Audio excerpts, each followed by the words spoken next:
that, Evan. Who would do such a thing? I don't do that. That's why you love snow so much, because you send the guy out there, and you don't even let him back in the house unless it's to cook you fajitas or something until he's done. So I don't want to hear it from you. That is not true, but more on that later. And, Evan, how do you not say to Sean, who just trolled you with Luis Castillo, why do you say Theo Johnson, and why wouldn't you say Aaron Judge of dropping water? That's a good point. I mean, you missed the window. I really did miss the window on it because you know why, and this is my fault, and I need to be better at this. I'm not as good of a troll as Sean is. And so when I think of like fighting back, I don't think of, hey, let me take a really vulnerable moment in a sports fandom like a great player like Aaron Judge dropping a pop-up. And I need to be better at it. You're a good troll, but you have to think about it for like an hour. Sean can do it off the cuff. I'm a process troll. Exactly. Correct. All right. Fair enough. I like to think I'm the same way, so I'm the same as Sean. I don't know if that's a good thing. It's probably a very, very bad thing, but that's neither here nor there. I'm going to be polite like that other gentleman. I know you guys are talking football, but I have a baseball question for Evan. Okay. What's your baseball question, Ozzy? JV Loogie, even after the Peralta trade, is clamoring for a trade for Skubal. Yeah. Excuse me? Yeah. My apologies. So I want to know, Evan, would you trade Jet Roberts for a trade that involves Skubal? No, I am not trading my firstborn son for a rental pitcher. I can't go that far. It is interesting, though. Yeah, because he's 29 also. Tarik Skubal? Yeah. The No, difference... hold on. No. Don't answer that yet. What? Go ahead. You said I'm not trading my firstborn son for a rental pitcher. Does that insinuate if Skubal signed a 7-year deal upon that, you would be willing to do that? Shut up. I would never do that. My kids have full no-trade clauses. They are off limits. What was your point now? I forget. He's You 29. threw him off. Would the Mets sign him? Is that your would question? the Mets sign him long term? I think him you would. See, I think Tarik Skubal is the exception.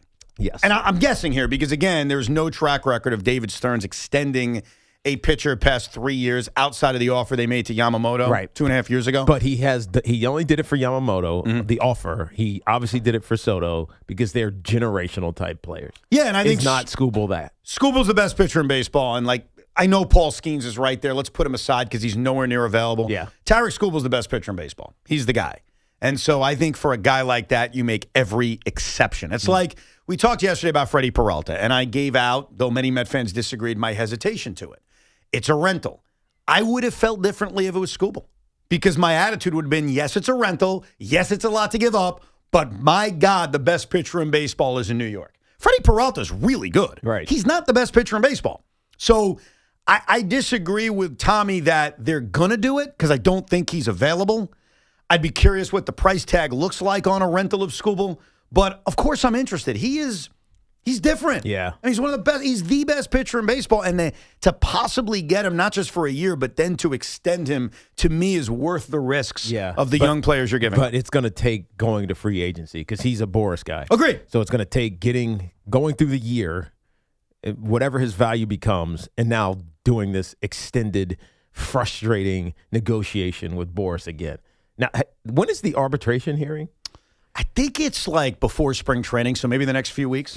So he asked for 32. Detroit offered 19. Yeah. It's a big difference. You know what will be interesting with Skubal and all these other guys who are free agents? They have a decision to make. Do they sign before the lockout or do they sign after the lockout? Yeah. And that's why next offseason prior to the lockout is going to be freaking awesome because guys are going to sign like what happened in 2022 where – guys signed. Like they decided, hey, I'm not risking what's going to happen. I'm going to sign these contracts. Right. And I think with Skubal more than any other, owners will probably change their lockout views and say, screw it, we have a chance to get Skubal and he's signing right now. Here's our best offer. So it's worthy of keeping an eye on, but I think at this point, Teak, the Tigers are keeping him. And depending on where this season goes for him, and obviously where the season goes for all of us. I mean, if Garrett Cole doesn't come back from Tommy John, we just all assume he'll be fine. Are the Yankees more aggressive in trading for Tarik Skubal than they would be if Cole's up? Maybe. What about the Mets? Yeah. Mets still have a hole in the rotation, and they're playing well. Are they more aggressive? Certainly on the table. We'll get back to your calls coming up at 888-808-1019. But a very interesting question was asked and then apologized for. But I like what was initially said, that any quarterback in the NFL would have beaten the New England Patriots last week if that person's name wasn't C.J. Stroud? We examine it coming up. It's Evan and Tiki here on The Fan. This Fan Focus is sponsored by Chef IQ, precision cooking, effortless results, chefiq.com. The Baltimore Ravens last night have replaced John Harbaugh. They announced they've hired Chargers defensive coordinator Jesse Minter. Minter worked in Baltimore under John Harbaugh before going to Michigan, where he won a national championship with Jim Harbaugh, before joining Jim in L.A. with the Chargers. I was going to say San Diego. Of course, they've moved years ago. So the Ravens fire Harbaugh, only to hire somebody who learned from a Harbaugh. I guess big changes are on their way in Baltimore. That's a good one. I'm always incredibly busy, especially on the weekends when I'm traveling for football or cheer competitions. Always on the go. But I do value safety, and especially knowing my family is safe when I'm not with them. So I turned to our partners at Slomin's, and they recently installed the Slomin Shield Link system into my home. And this smart home security system has been a game changer. It combines safety, convenience, and peace of mind that I can manage right from my phone. It's anything. It's everything. Cameras, garage door controls. I can even control the music in my home. So if I want to come in and jam to some R&B as soon as I walk in the door, I just dial it up from my phone, and as soon as I open the door, it's right there. I can also check doorbell cameras, and there are phenomenal CO2 and smoke and fire detection. The beauty of the Slomin Shield Link system is that their customer service is absolutely outstanding. They can modify it to exactly what your family or you need in your home. Go experience the future of home security and automation with the Slomin Shield Link system. Call 1-800-ALARM-ME. That's 1-800-ALARM-ME. Or visit slomans.com today. This is an Odyssey Sports Minute. New Broncos starting quarterback Jarrett Stidham has a chance to add his name to a pretty illustrious list. Backups to win a Super Bowl. Jeff Hostetler did it with the Giants back in 1990. Nick Foles back in 2017 with the Eagles. So if Stidham steps up to the plate, beats the Patriots on Sunday, and wins Super Bowl 60, we'll be talking about Jarrett Stidham in the same tones we speak about Jeff Hostetler and Nick Foles. I'm Nick Costos. Empower. Ellie here is getting the sleeve she's always dreamed of. She worked with Empower and planned for her next move, so she got good at money. Now she can be a little bad. Oh, by the way, you spelled journey wrong. No worries. She can afford the cover-up, too. Ooh, check out my tat. It says, invest well, live a little. Start today at empower.com.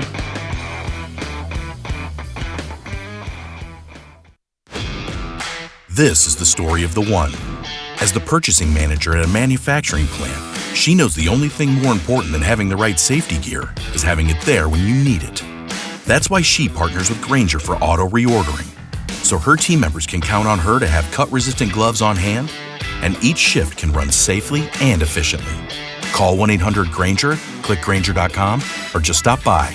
Grainger, for the ones who get it done. At Nielsen,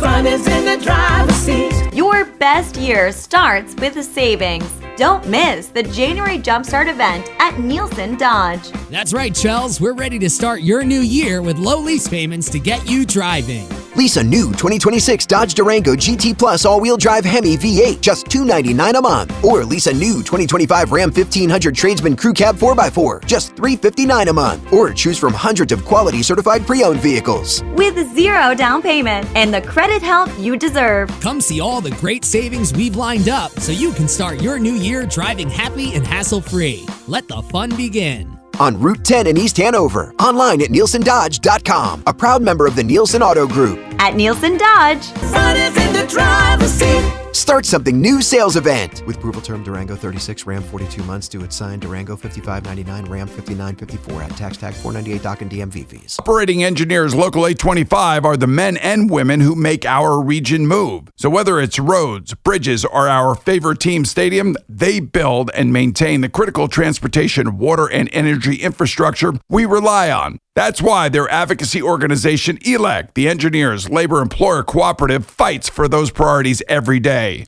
That's ELEC, representing the signatory contractors and the hardworking men and women who build both New York and New Jersey. History's masterpieces wouldn't be the same without their most notable accents. Neither would the Kia Sportage without its multiple drive modes.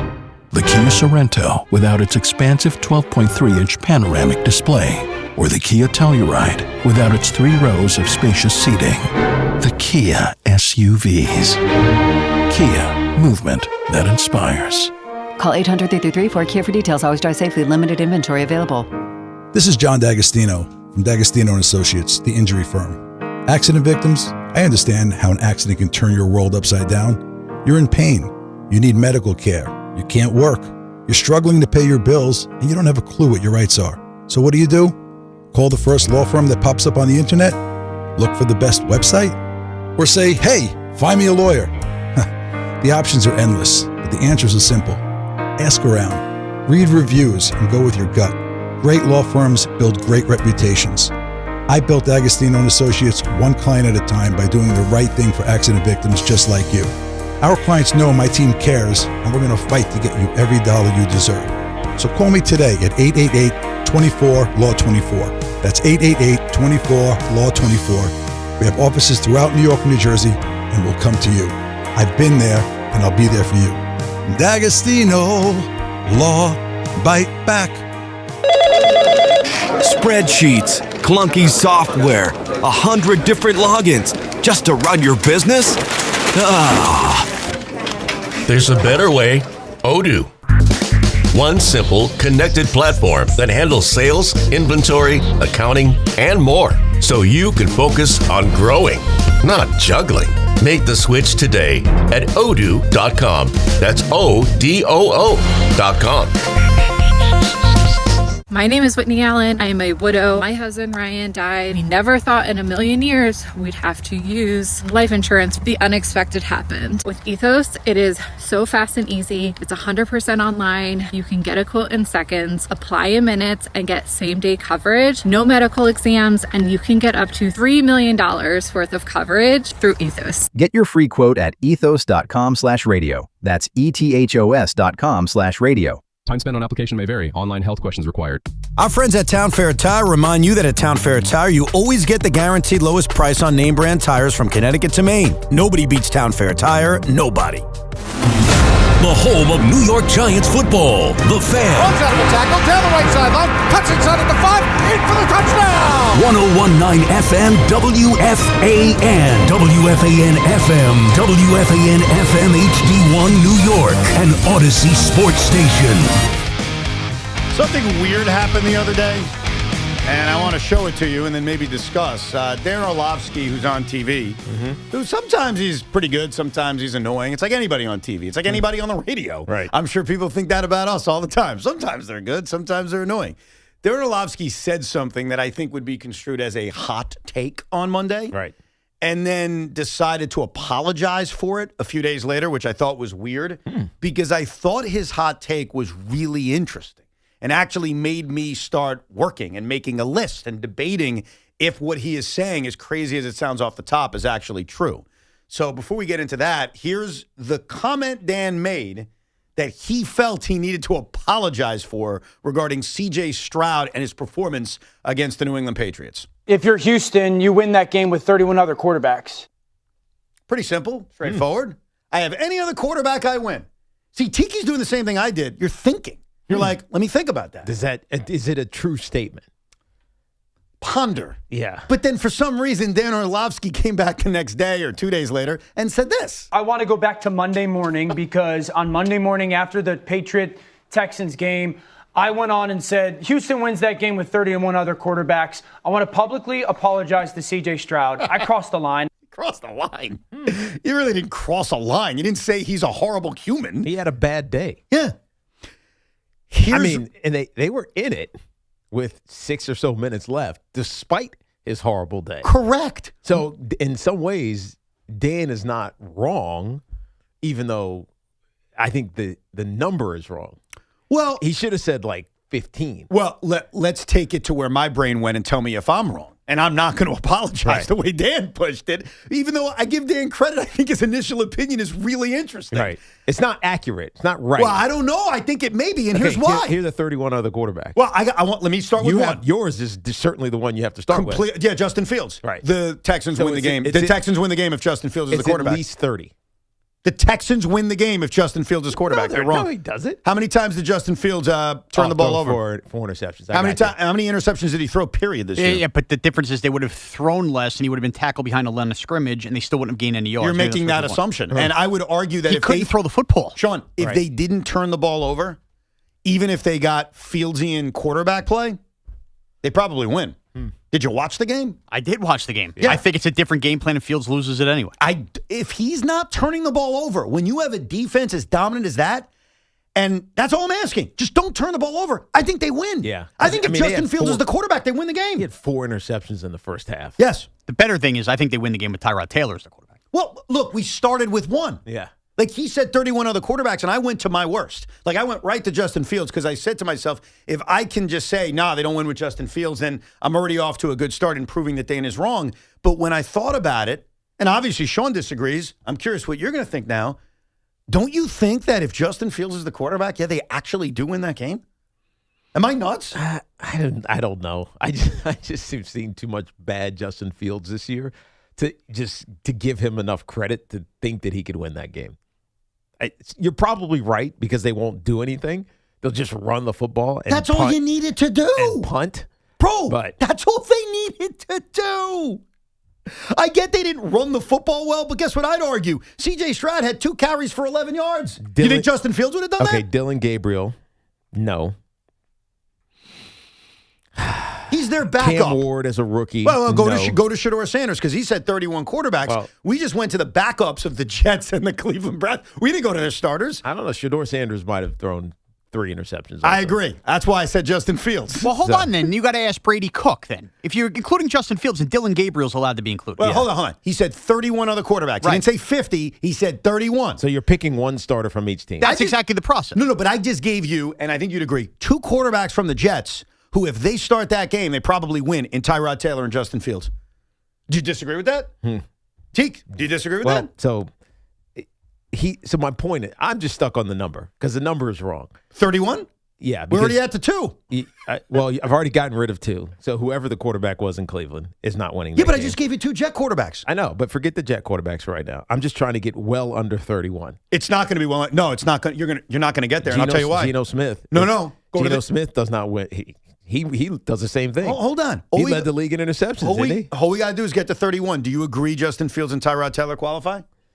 It's that he said 31 because there's 32 teams. I know what he said. So pick a starting quarterback from any of the other 31 teams. That's what he's saying. No, Evan, you're wrong because you want to go Mac Jones and Brock Purdy with him. He means every team starting quarterback when he says let's that. Let's go to your team. I think Tiki's agreeing with me that Justin Fields and Tyrod Taylor gave him a better chance to win than the way C.J. Stroud played. Let's go to your quarterbacks. Jackson Dart, check.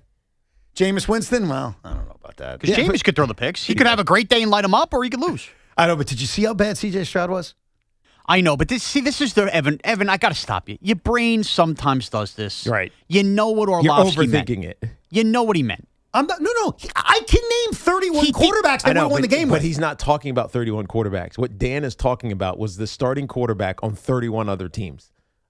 That's what he's saying. And how do you determine who the starter is? Like, I'm not picking Brady Cook. They were tanking at the end of the pick one. Okay, Justin Fields. They win the game if Justin Fields is the quarterback. That's debatable. It's a question mark. He had one interception the entire season. Great, but then they don't move the ball at all offensively? They didn't need to. The way that defense was playing, it was the turnovers that cost them. You had to go score at least a little bit. The entire game plan is different. The entire game. You're acting like Justin Fields runs the exact same plays, throws the exact same times as C.J. Stroud. You can't act that way. Do you think you should have apologized? No. Like, who cares? It's an opinion. It means nothing. And it goes into the ether and it disappears. And it wasn't even an offensive opinion because the one thing we could agree on, even if we're not going to agree on every starting quarterback or 31 quarterbacks, is that C.J. Stroud played a god-awful football game. Yes, he did. And any kind of halfway incompetence or competence, you would have won the game. Yes. And that's just my overall point where I thought Dan was right till he, wussed out and apologized. which is, it wasn't going to take much to win that game, despite the fact that they weren't getting any contributions from their running game. Right. It didn't take much to win that game. And with that said, I'm not shortchanging what New England did. They played wonderful. They took advantage of the conditions. They took advantage of a quarterback that looked like he had no business playing that game. Mm-hmm. But the Texans' defense was so dominant, too, that it wasn't going to take much to win that game. No, you're right. Look, but they just had to not turn the ball over, win field position, and find ways to take advantage of the Patriots' mistakes. Yes. And I believe that someone like Justin Fields would have done a better job of doing that. And I don't think I'm saying I that don't know, crazy. man. We saw some bad games from Justin Fields. But he didn't turn the ball over, Tiki. That's true. That's true. And that's where I think it makes a lot of sense. Anyhow, the lesson in all of this is don't apologize, especially when your opinion is not that far off when you initially make it. Even if you don't agree with it, it's not that far off. If we really went through this entire game, and we're not going to do it because it'll take forever, don't you think you'd get to more? It's not worth it. Don't you think you'd get to more than half the league, though, in fairness? May not be 31. You'll get to more than half. Oh, without a doubt. Yeah, without a doubt. It's probably 20.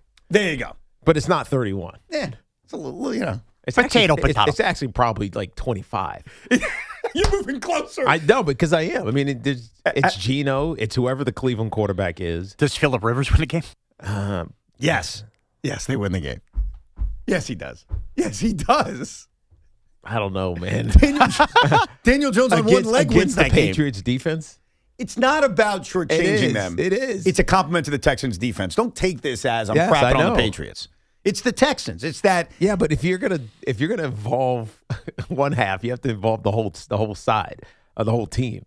So you also have to give credit to the Patriots defense. Well, I'm giving the Texans credit that they forced a really good MVP caliber quarterback in Drake May and the Patriot offense and 3 turnovers. Yes. That happened too. Either way, I think it was. I love how by the end you got to 25. And here's the funny part: if you include backups, even if that's not what Orlovsky meant, you'll get to 31. Yeah, maybe. No, I doubt it. Yes, you would. Because Miami. Mac Jones. No, but if you include both San Francisco quarterbacks, Miami what? Tua. Oh, and Zach Wilson and then the other guy? Quinn Ewers. Here's why you can't include backups. You make the case the Texans win the game with Davis Mills, who was sitting on their own bench the whole game. That's right. And that's really what goes back to one of the criticisms I have to think D'Amico Ryan's still facing. Yeah. Which is, why'd you not consider it? Because Ryan Clark at halftime said not to. It doesn't matter what people say at halftime. There comes a moment in a game and a time where, you got to make an uncomfortable decision. Right. But it's not like that quarterback in Davis Mills hadn't played this season. You know who did that? Brian Dable. National championship game. You're right. Jalen Hurts and Tua. Yep. Crazy, right? And in hindsight, went to the worst quarterback. I know. But it all worked out, did it not? Let's get back to your calls, 888-808-1019. Let's go to Robert in Queens. Hey, Robert. Evan, how are you? Evan, I've been listening to you forever, and I'd love to agree with you, but what? The King Troll, the NFL Awards is in 2 weeks, and they're coming up with a new thing, King Troll, and guess what? You're the winner, because the Knicks, the Giants, let's just go back to the Knicks for a second. The Knicks are going to win the championship. They're the greatest team. You don't believe it for a second. You love the fact that they're having a problem, but you say it because you know you get to Tiki and Sean. Yes. The Giants, Tiki and Sean, big Giants fans say, we're going to be very happy if they have a winning season. No. King Troll. No, they're going to make the playoffs. Anything but the playoffs. You don't believe it, but King Troll is there. But Robert, here's the problem. And you spot on, Robert. You have every right to think that's trolling. I promise you can cut me open. I never said the Knicks are winning a championship, so let's fix that. No, I said he's talking the Knicks about are the in-season championship. No, he's talking about winning an NBA championship. And I said the Knicks are going to the NBA Finals. And while that's being tested right now based on their struggles, I think push comes to shove, I still think it. I still don't think that this is really going to be their demise despite the questions. So you could think I'm doing it for troll purposes. I swear to you, I think the talent on your roster and the battle-testedness that you have shown over the last few years, I do think you come out of the East. That's number one. And number two, if I hire John Harbaugh and I got a second-year quarterback who I think is a franchise quarterback, I would absolutely come on the radio and say, I better make the playoffs. So you can take it however you want, and I understand it, and you can co-sign it. It is genuinely how I feel about both situations, and I ain't backing down. That's just because your understanding of how a team in the NFL works is predicated just on the quarterback. No. Why? No. Because you're obsessed with finding your quarterback. Correct. I hold high bars, maybe. Maybe my bar is very high. Look, it is a quarterback and coach league. That's just the reality of it. Look at the teams that are left. Look at the teams that have gotten to the divisional round and the championship over the last couple of years. Even if the quarterback is compromised, the coach has been great. And so if you don't have at least one and most likely both, you're not going to be in a conversation. Here's what I know. So before John was officially introduced, John Harbaugh as head coach, we had a discussion on what are the expectations for the Giants in 2026. Mm-hmm. And I was the one who was more aggressive, as our last caller alluded to, that they're a playoff team. They better be a playoff team. Sean was an in the hunt graphic guy, and you were winning season, and it's unreasonable to think they're a playoff team based on how tough the conference is. Here's what I know, and you have every right to have that opinion. Same with you, Sean. There's no wrong answer to that. John Harbaugh sounded more like me than he sounded like either of you. Yeah. I would hope he does. But he's the head coach of a team. Okay. All right. Just saying. He's not giving an unbiased opinion. I'm just saying. I'd also His argue opinion is extraordinarily biased. Just saying. John Harbaugh, just like any other head coach, Nick Sirianni and Dan Quinn and every other NFC coach and AFC coach goes in and says, we're winning the Super Bowl. That's our goal. That's how I see us. But that's a biased opinion. Here's what I know. I'm looking at it objectively. And I respect that. When Joe Shane admitted to us, yeah, I was on Instagram and it popped up. Most likely his child. Yeah, as we've now seen. Yes. Like, it popped up that you guys graded my work, right? He admitted he saw my grade, he saw your grade, he saw Sean's grade. If John Harbaugh happens to be on the Instagram and it pops up what the three of us are saying about Giants expectations, there is no doubt John Harbaugh likes my opinion a hell of a lot more than both of yours. With all due respect, because this is the last time I'm going to be able to make this comment, or Tiki's going to be able to make this comment about John Harbaugh. Tiki and I have watched a hell of a lot more Giant football with this roster the last 2 years than John Harbaugh and has. I would hope to God John Harbaugh gives two you-know-whats about anybody on radio's opinion about where this team is going. That is a good point. That's a good point. He He should means not. absolutely nothing. Yeah, just like David Stearns did not listen to WFAN for 2 months after losing Pete Alonso and Edwin Diaz. Pete is calling from Queens. What's up, Pete? Hey, Evan. Hey, Tiki. This is Pete from Queens, who talked about the doing another song for the show, and I sent in the Posted and Toasted theme song, so I was wondering if you had the opportunity to check it out. Not only have I had an opportunity to listen to it, Pete, I'm going to say hello and goodbye to you, because right now the world is going to get to hear your song. Because it's not just fair for me to say, hey, I listened to your theme song you created for us and it sucks or it's amazing. Let Sean and Tiki hear it and let the audience hear it. I've always said, if you want to write theme songs for us, we are more than welcome to listen to it. Just understand you're probably not getting paid. That's my only warning. Maybe I'll take you to a Mets game at some point. Or Tiki will sign a football for you. So here it is. This is Pete, who just called in. This is his theme song. He wrote, directed, produced. He did all of it. Okay. For our segment that we have on Tuesdays called Posted and Toasted. Take a listen. Posted and toasted. 1, 2, 3. Posted and toasted. Evan finds a treat. Posted and toasted. Tiki guessed them right. It's posted and toasted time. It's funny. You know what I immediately thought? What's that? Immediately. What? You guys might not know this because your kids are too young. Mm-hmm. I immediately thought the Wiggles. The Wiggles. Do you know the Wiggles? Not familiar with their work. You know the Wiggles? Yes, I just remember because people used to dress like them for Halloween. That's the first thing that came to my mind when I heard that song. So is that a good thing or a bad thing? No, it's a good thing. Oh, okay. It's catchy. What came to my mind was that sounded like an Al Dukes production. Oh, you think he was inspired by Al, maybe? Like, we did the Biden Harbaugh thing? That sounded like Al was singing. You think it sounded like Al Dukes? I do. I'll play it again. Now think Al Dukes. I'm not going to, because if I go, I'm going to miss a Yankee signing or something. So hold on. Go ahead. All right. Posted and toasted. 1, 2, 3. Posted and toasted. Evan finds a treat. Posted and toasted. Tiki guessed them right.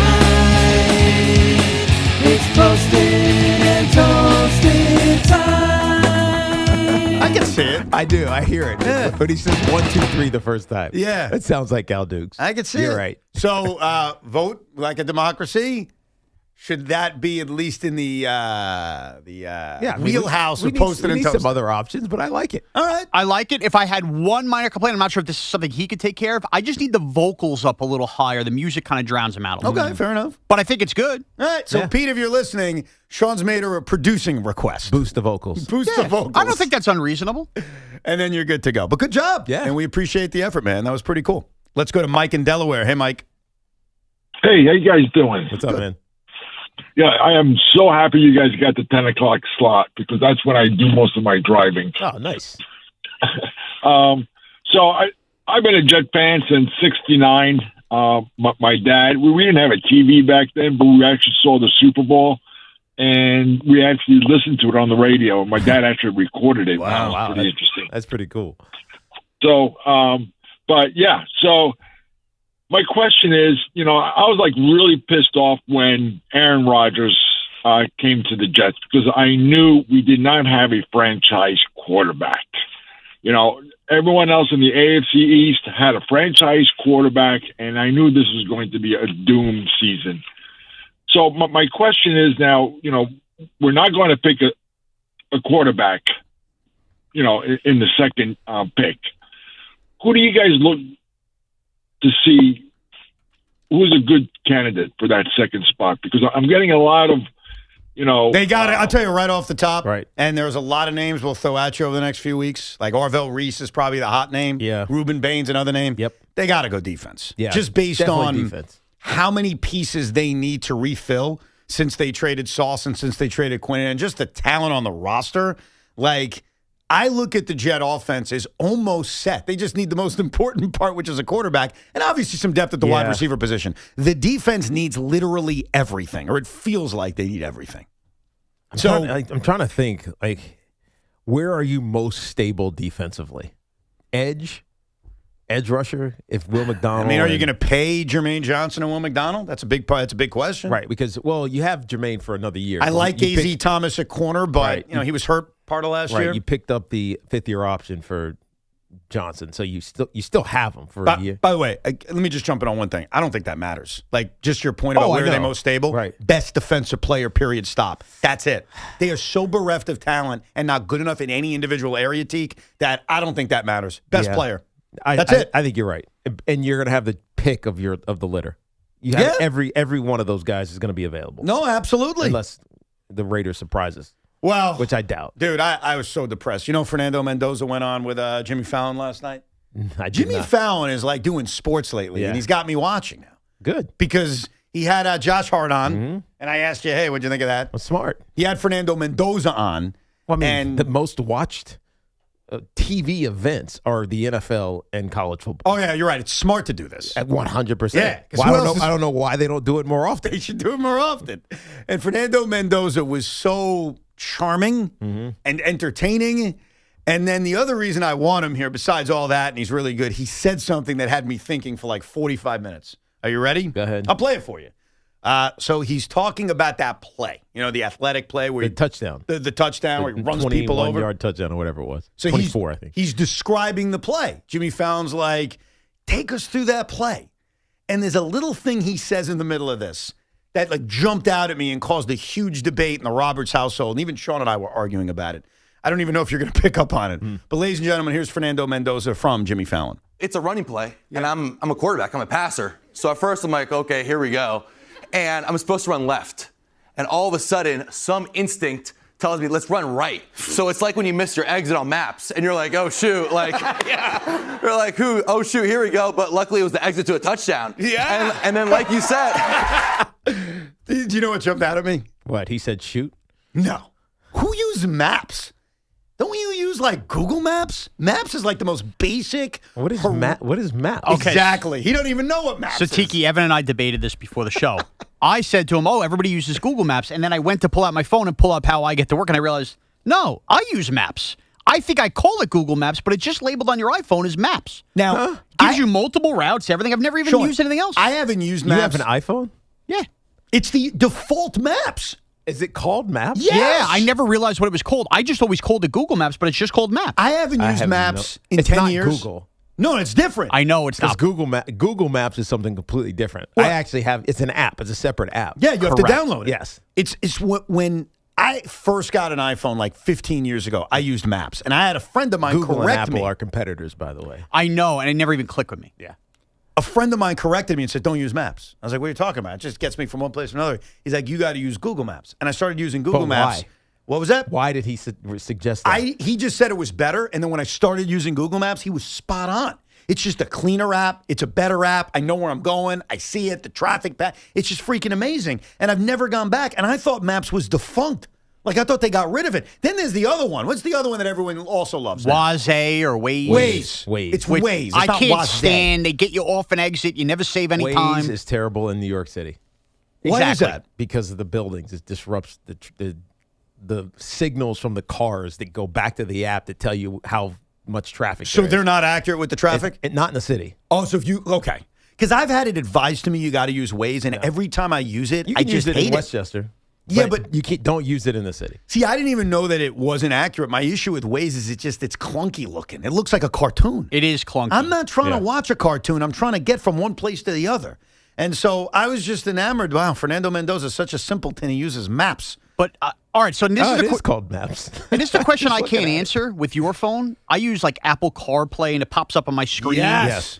Does Google Maps work with that then? Yes, it does. Yes. Okay. When I first got whatever car I drove, because I don't even remember, it didn't. And so I was almost pushed to go back to Maps because it would pop up on the screen. Got it. And then I was told, give it time. They're working on some kind of carrier deal, and then it'll pop up on your screen. And now I drive a Jeep, and then the family cars, whatever that thing is called, a minivan, a Hyundai, Right. a Hyundai, a Honda. No. There's two different companies, Evan, but you know what? Pacifica, Chrysler Pacifica. All right.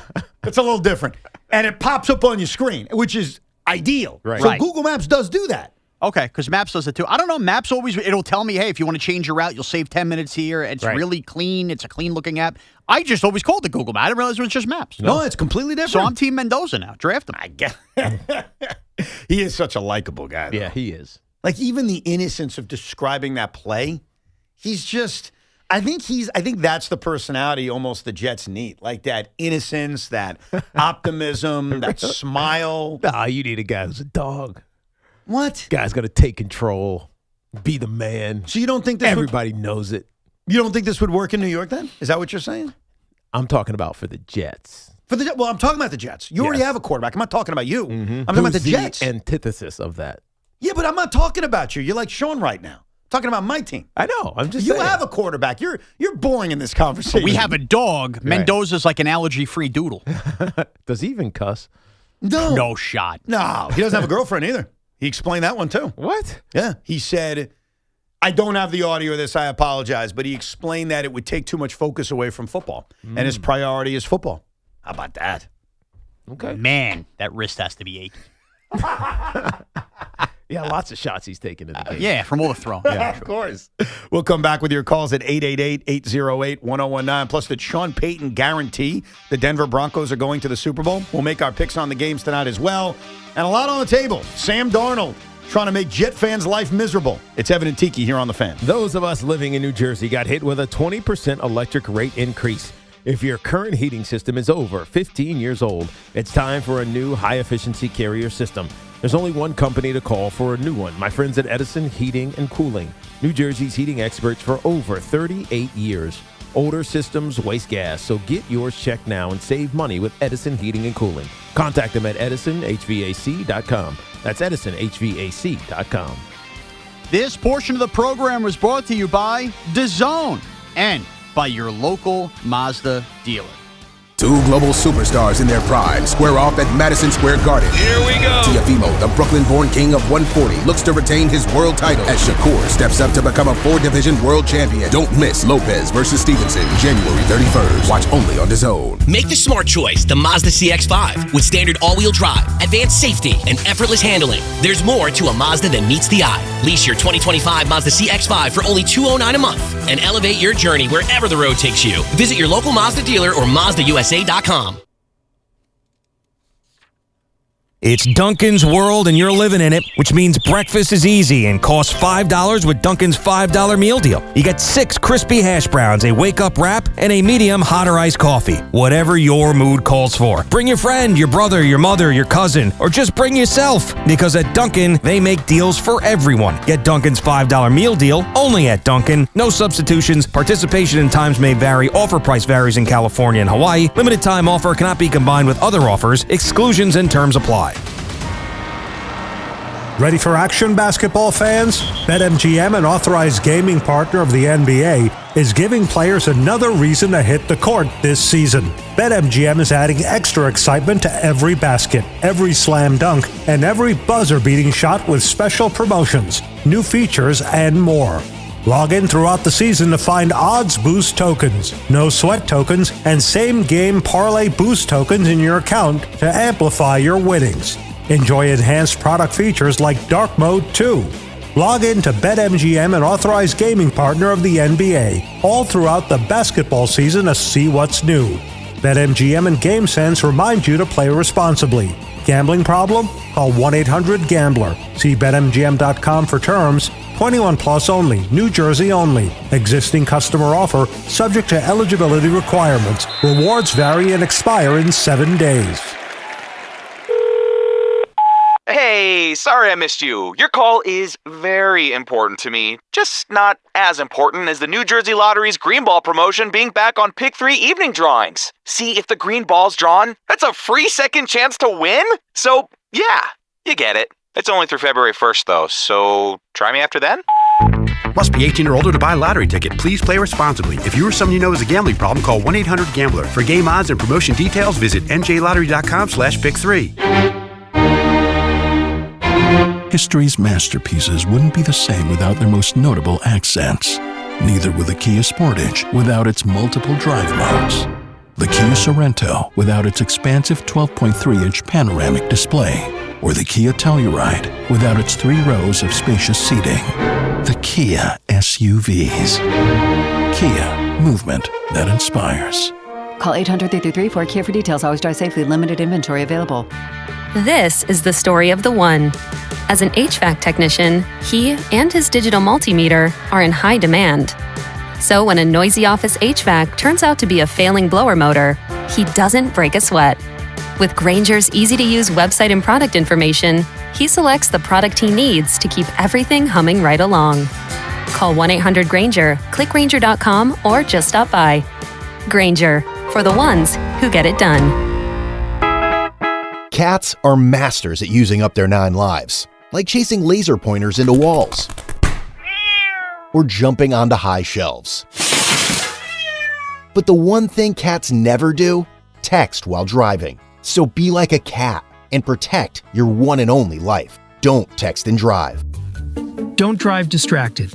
A message brought to you by the National Highway Traffic Safety Administration, Project Yellow Light, and the Ad Council. This is the story of the one. As the purchasing manager at a manufacturing plant, she knows the only thing more important than having the right safety gear is having it there when you need it. That's why she partners with Grainger for auto reordering, so her team members can count on her to have cut-resistant gloves on hand, and each shift can run safely and efficiently. Call 1-800-GRAINGER, click Grainger.com, or just stop by. Grainger, for the ones who get it done. As a mom, comforting my family is what I do best. Vicks Vapor Stick provides soothing, non-medicated Vicks Vapors in an easy-to-apply stick, and it dries fast, so there's no mess. I use it to comfort myself and my family. Thanks, Mom. Vicks Vapo Stick, soothing comfort for the whole family. And try Vicks Vapo Shower Max for steamy Vicks Vapors when you need more comfort for yourself. Use as directed. Question: what business couldn't use extra income? Hey, it's Tiki Barber. Right now, Amazon Hub Delivery is looking to partner with ambitious New York businesses to become Amazon Hub partners. You and your staff will deliver packages to customers in your area when it's convenient for you. With each package delivered, your business gets paid. Sign up at Amazon.com/Hub Delivery. That's Amazon.com/HUB Delivery. It's Chuck Devine with SnowCountry.com. Save more on on the brands pros trust at Lowe's. Get 35% off select major appliances valid through January 30th. See Lowe's.com for more details. We brace for the coldest weather of the season this weekend with more fresh snow late Sunday. If you're hitting the slopes, take the right precautions with good layers meant for skiing in the cold. Wear your helmet, keep your neck and face covered, and keep the hand and toe warmers handy. Mountain Creek, New Jersey, celebrating their 60th anniversary this weekend. Both Mountain Creek and Camelback on 39 pack powder trails. There's skiing, riding, and tubing day and night. And so Shawnee with 20 slopes. Smaller ski areas are a little more protected, and you're always closer to the base lodge. Thunder Ridge, Southern New York, Mohawk, Sundown, and Southington in Connecticut, and Butternut in the Berkshires, all at or near 100%. Gore and Whiteface in the Adirondacks, Stratton, and Killington in Vermont ride their gondolas this weekend. You don't just ski or ride, you dominate. At Killington, we fuel your adventure. Be the beast. Ski and ride Killington. At Nielsen,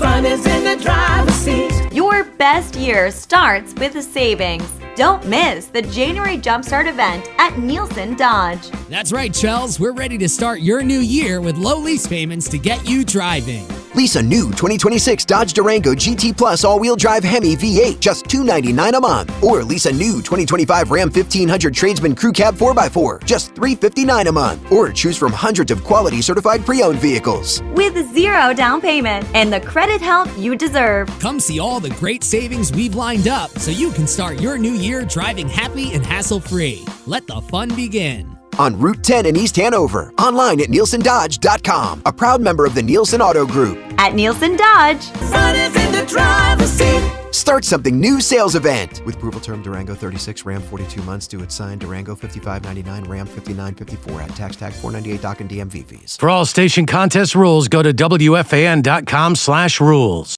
Talk sports here. 888-808-1019. Powered by Paramount Plus. Count on Paramount Plus to stream every NFL on CBS playoff game.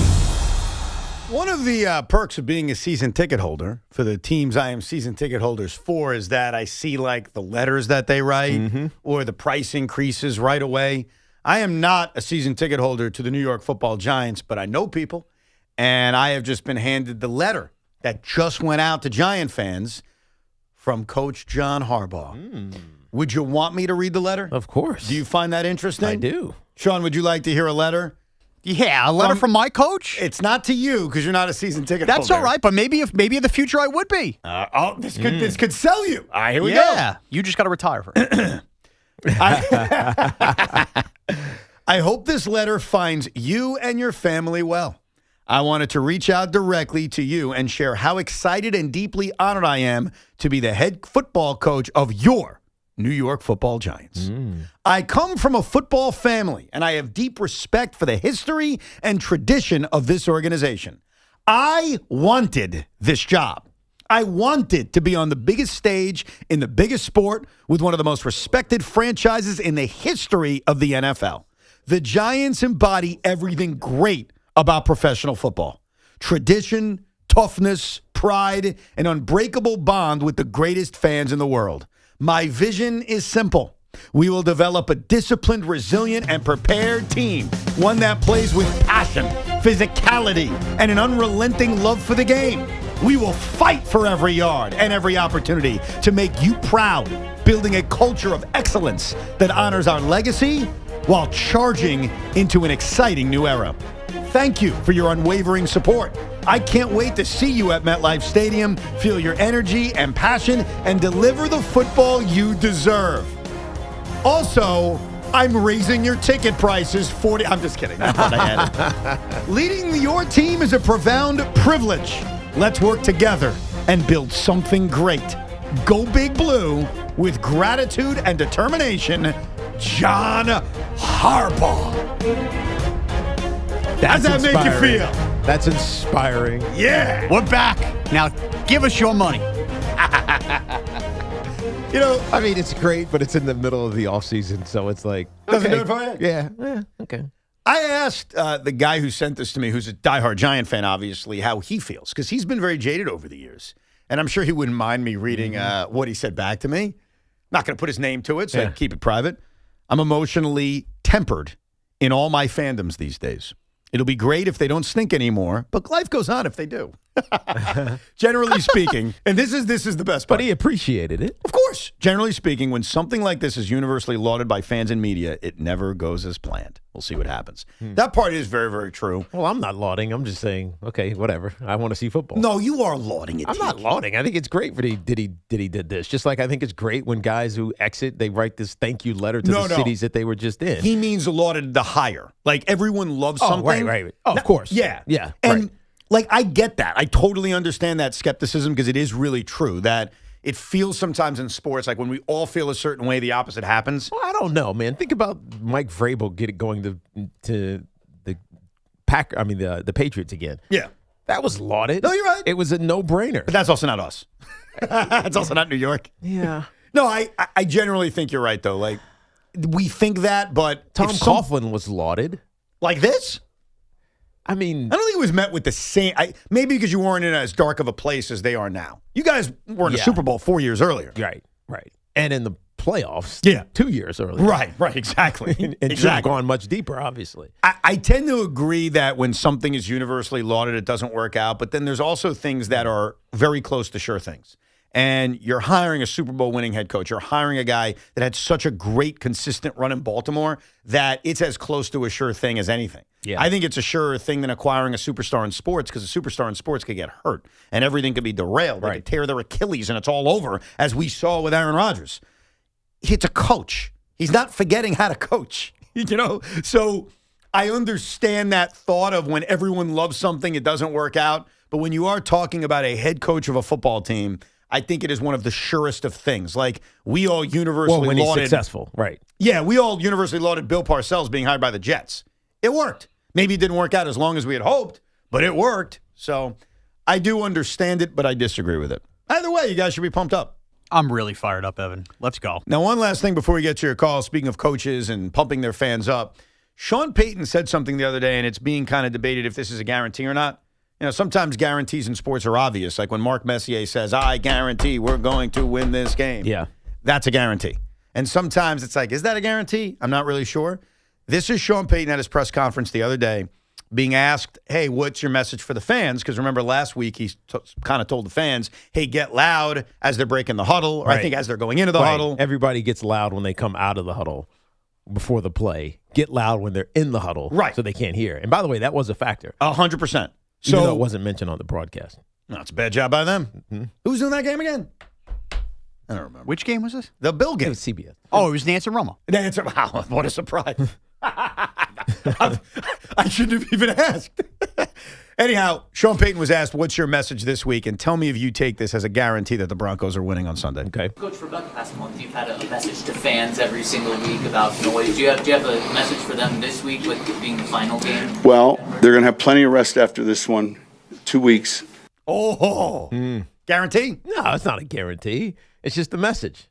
You go win, you got 2 weeks of rest. So lay it all out on the line. Yeah, but you only have 2 weeks of rest if you win. I know. Well, you have multiple weeks of rest if you don't win. I know. When he first said it sounded like he was self-taunting, like, yeah, we're done. But then he said 2 weeks, so it's like, ooh. He shouldn't have said 2 weeks anyway. It's their last home game regardless. Yeah, but a lot of those people may travel and try to make noise in San Francisco. He's talking about his team. He's not talking about... I thought it was about the fans. Oh, I took it as the fans. No, hold on. Play it again. Let me play it again. All right, here it is. Let me hear the question. For the past month, you've had a message to fans every single week about noise. Do you have a message for them this week with it being the final game? Well, they're going to have plenty of rest after this one. 2 weeks. He's done with the Okay, fans. so what else did he say? I don't know. I cut it off. See, you cut it off. So I feel like I'm missing context here. It does feel like a mini guarantee. It's not an in-your-face guarantee because he didn't say the words, I guarantee we'll win. Right. I was thinking he was talking about the players. Because obviously, as we were talking about before, every coach thinks especially you're at this stage, you're going to the Super Bowl. Yeah. So you tell your players, leave it all on the line. You have 2 weeks rest after this, and then you're playing the biggest game of your life. Sean Payton has always been compared, at least I have, to other guys with similar resumes. Like Mike McCarthy has a very similar resume. Mm-hmm. If Sean Payton wins this game on Sunday, I don't care where the game is. Yeah. If the Denver Broncos win this game on Sunday with Jared freaking Stidham, don't call me Stickum, as the starting quarterback, his legacy, like his Hall of Fame resume, whenever we debated it, Dude, it gets enhanced. No, it's of like course on it does. steroids. Well, it's not dissimilar than Doug Peterson. Doug Peterson's resume is not nearly the same as Sean Payton's, but he had to do it with a backup quarterback. He did, but you know what feels different about that? Nick Foles had success in the NFL. Yeah. Whereas Jarrett Stidham has been a perennial backup. Yeah. And you also had weeks of Foles playing. Correct. Yeah. You had basically 2 practices. You Right. do the math on this. This is the second time in the history of the NFL that a quarterback is making his first start of the season in the championship weekend. That's crazy. The only other one was Roger Staubach. Crazy. Now, Roger went on to have a great Just career. worked but- out for Raj. Yeah, it worked out. But Right. it's just this is rare. Yeah. It's just very rare. And so, It's not like Stidham came in and played in the fourth quarter either. no. By the way, I don't know the details on the Staubach one, but it could have been naval services related. It may not have even been something like this. That's a good question. Where he's the true backup. You don't even think of him, and a guy gets hurt at the end, and he didn't even get in the game, which I think one of you guys pointed out. So it's not like he even came in at the end. Yeah. And now He didn't even take the knee. He didn't Yeah. even, right. That was me 90 seconds ago. That's why I said someone said it. Oh, gotcha. Because I knew you said it at some point. Time is like weird in my head right now. Like I am confusing 5 minutes and an hour ago. Like if something happened an hour ago, it may have been 5 minutes ago, and vice versa. I've shown that to Sean a few times today. So speaking of an hour ago, I'm just going to give you the quick update. My Sam Darnold Saquon poll. You said updated every hour. yeah, so if you're just tuning in, we were talking earlier about Sam Darnold winning a Super Bowl, and would that bother Jet fans? And Sean actually had the take that it would be more damaging to Jet fans than even Saquon winning the Super Bowl last year with the Eagles. And so I said, put it out as a poll. Let's see what people say. You got to turn your mic on. Sorry, which would make the New York Football Organization of choice look worse? Sam Darnold's Super Bowl is clocking in at 56%, Saquon at 44%. Wow. Well, people think it would be worse. Meanwhile, I put a poll out asking Jet fans, just Jet fans, are you rooting for Sam Darnold? And most people said yes. So if it makes us look bad, why are we rooting for him? And really, that proves my opening statements to you guys, which is I like Sam. I want to root for him, but I know that if he wins, we're going to be made fun of. And the LOL Jets come back. So really, the 2 polls prove my point. Would this be the first time the Jets ever have 2 of their first-round picks win a Super Bowl on another team in the same year? I don't know. You want to do that? Go look it up. That's you know what? That's good spot for me on Monday. Yeah. I'm going to look that up. Yeah, why don't you go look it up instead of rubbing it in to me? The other, of course, being Leonard Williams, who you drafted and got away. I'm aware. You also traded him away. Does that not count? Not really. Don't you have a few former Giants on the Seahawks? I do, but no, we're only focused on the first. We're focused on the draft picks. Who are the other former Giants on the Seahawks? Julian Love. Oh, Julian Love. He was a premium draft pick. Yeah, only taken on day 3. Totally the same thing as Sam Darnold. What'd you get for him when you gave him away? Oh, that's right, nothing. Nothing. Okay. All right, cool. All Thank right, you. cool. Yeah, he plays quarterback. I'm going to assume this was the 1972 season. The Roger Staubach thing? Yeah. Because Craig Morton started these games, but Roger would play in them a little bit. Right. And in the Super Bowl, Roger started.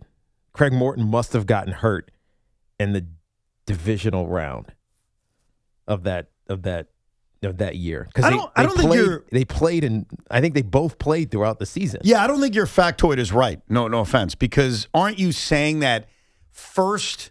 Oh wait, no, I take it back. Start of the season. First start of the season. First start of that. Yeah, but season. in 1971, he started 10 games and went 10-0. Right, but in 1972, Roger Staubach started no games. He played in 4. He started no games. No, but in 71, the year he started 10 games, that's the year he won the Super Bowl MVP, and he started. So I don't think he qualifies in this. No. What? This is starting his first start. Yes. All right. Listen now. I'm trying. This is the second time that a quarterback's first start of that season, not of any other season, just including that season, was in the championship game. You understand? Yes. It's not the previous year's championship game or the previous year's season, but the first start of Roger Staubach's 1972 season was in this conference championship game against the Redskins, a game they lost. You understand that? I understand that he started the year before. I got you. Yes. Now I understand it. Of that season. Yeah. Now you're right.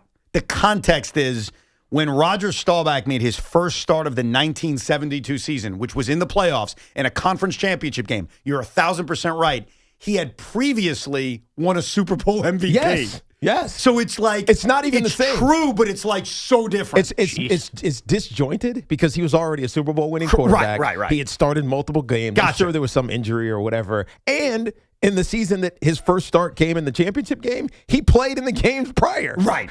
So it's like very weird. This is so different than Jared Stidham, who has not thrown a pass in the NFL in over 2 years. That's amazing. Which is crazy. It's completely different, but interesting. Nevertheless, that's the situation. Well, it made me look up the context of Roger Staubach, and which it doesn't really even compare. We still don't understand the context. We don't. Like, I mean, what the hell was going on in 1972? Okay, this Fan Focus is sponsored by Chef IQ, Precision Cooking, Effortless Results, ChefIQ.com. Paul Schwartz has tweeted, it looks like John Harbaugh will retain only 2 coaches off Brian Daboll's staff. Ooh. Now, before you say, yes. I'm going to say Brasillo. It's got to be Brasillo, right? And Brasillo, of course, the offensive line Charlie coach. Bullen. Okay, any guesses, Evan? No, I was just going to say it better be Brasillo. I don't care about anybody else because he was the one, as you pointed out to Coach Harbaugh and many others have, who probably did the best work at his particular job. And his dad did as well. Okay, so Paul Schwartz says, quote, looks like John Harbaugh will retain only 2 coaches off Brian Daboll's staff. Outside linebackers coach Charlie Bullen. Take one for him. And tight ends coach Tim Kelly. Wow. Offensive line coach Carmen Brasillo, not expected to be on Harbaugh's staff. Wow. This Fan Focus was sponsored by Town Fair Tire. Nobody beats Town Fair Tire. Nobody. I have a quick player personnel anecdote to add to this. This is the end of Jermaine Illuminor in a Giant uniform as the right tackle, and brace yourself for that. He started his career in Baltimore, lasted 2 years. Harbaugh and that staff kicked him to the curb. He resurrected his career under Carmen Brasillo with the Raiders, brought him over to the Giants. He's an impending free agent. You're not bringing his O-line coach back. You've already given up on that player. I no longer think Jermaine Illuminor will be a New York Giant next year. No, it's interesting, but I think you jumped a step. Why are they not bringing Carmen Brasillo back? I don't know. I don't know. Maybe there's other opportunities for him. Or Harbaugh deep down wants his own O-line guy. We don't know who that would be. Well, I do have a question related to this. Do you get the if you're Carmen Brasillo, are you allowed to just leave? It's a new coaching staff. I'd prefer to go somewhere else. Well, he's under contract, so he has to be kind of released from that contract. Gotcha. So this is a Giants decision. This is not a this becomes a Giants decision, and Gotcha. now he can go explore wherever Dave's lands. Let's say that. Right. And look, he'll get a job. He'll get a job. He'll He had get a great a job, year. I think, almost immediately. So he'll be the Bills' O-line coach next year. Assuming Brian Daboll gets the I job. don't know. We just saw this note that Phillip Rivers is interviewing for the Bills' head coaching job. Could you imagine? Phillip Rivers. Could you imagine? His only head coaching experience is at an Alabama high school. Well, not only that, the Bills are having Josh Allen sit with the Pagulas in every single head coaching interview. No, they should. That I agree with. Yeah, he's earned that. He's the franchise. Yes. If the Buffalo Bills, and I am no fan of Sean McDermott, I think I've made that very, very clear. If they fire Sean McDermott and either hire Mike McDaniels, who was thrown out of Miami, so a division rival of the Bills, or Phillip Rivers, who has not coached other than high school, Yeah. I don't know how a Buffalo Bill fan is okay with any of that. Yeah, you're not optimistic? I mean, it'd be interesting. It'd be a story to follow. For us. Of course. Not for from them. a media standpoint. Yeah. But I don't know. Maybe he's really dialed in. Maybe he has good mentors. I'm talking about Phillip Rivers. Mentors that can help him navigate what it's like to be a I will never rule out that he can't be great. Yeah. Of course he could be great. I'm just saying if I'm a Bill fan, Especially if that's a tough one to swallow. Especially if he is more of a CEO type and he hires a great offensive coordinator, great defensive coordinator, especially someone, maybe even both those guys who have previous head coaching experience so they can manage their rooms by themselves, so to speak, and he's just kind of the decision maker. Maybe. Yeah. Maybe. Now- But it's very unorthodox. You don't really see this in the NFL where guys step out of the game and become head coaches almost immediately. Yeah, usually you got to come back and do something. Quarterbacks coach, offensive coordinator, something like that. But real quick, are we not pissed off about this Carmen Brasillo thing? I know that John Harbaugh is still in the honeymoon, but we are allowed to criticize him while acknowledging we're happy he's here. I'm not. You know why? Why? Because I trust John Harbaugh. That's true. You could use that. That's all angle, I too. can say. And That's the only way I can say. And that's what you're thinking, too, Yeah, I Sean? mean, look, don't get me wrong. This is the first time I felt like slight disappointment since Yes. John Harbaugh. I think disappointment's the better thing. It's not. It's a good call, Sean. It's not angst or anger. It's more like, oh man, I thought he was good head line coach. Because here's the way we looked at it, and we know we've taken calls on this station for a decade on this in different variations of any shows we worked on. The Giants' offensive line had been a problem for so long. it fixed the moment Carmen Bricillo got here. Exactly. Yeah. So that's why I wanted him back. But also, just because the Giants' offensive line sucked forever and Carmen Bricillo fixed it doesn't mean John Harbaugh doesn't have another solution to that. Right. I think that is a fair attitude to have, which is he's still so new and still so awesomely new that I disagree, but I trust you. You're John Harbaugh. Yeah, exactly. I think that is, you know what? I can't kill you for that. That is a very healthy opinion to have. We'll get your calls next at 888-808-1019. And as John Harbaugh is figuring out his coaching staff, let's learn a little bit about the defensive coordinator that the Giants may hire and the guy that I will fully endorse you should hire. It's Evan and Tiki here on The Fan. This is an Odyssey Sports Minute. The Philadelphia 76ers look like they might be onto something this year in the Eastern Conference, beating the Houston Rockets on Thursday night in overtime. Houston, one of the best teams in the league, and Joel Embiid with a 32-point triple-double with 15 rebounds and 10 assists. The Sixers now 5 games over 500. The Knicks, the Celtics, and the Pistons all feel vulnerable at the top of the conference. If Embiid plays like this, watch out for Philadelphia. I'm Nick Costos.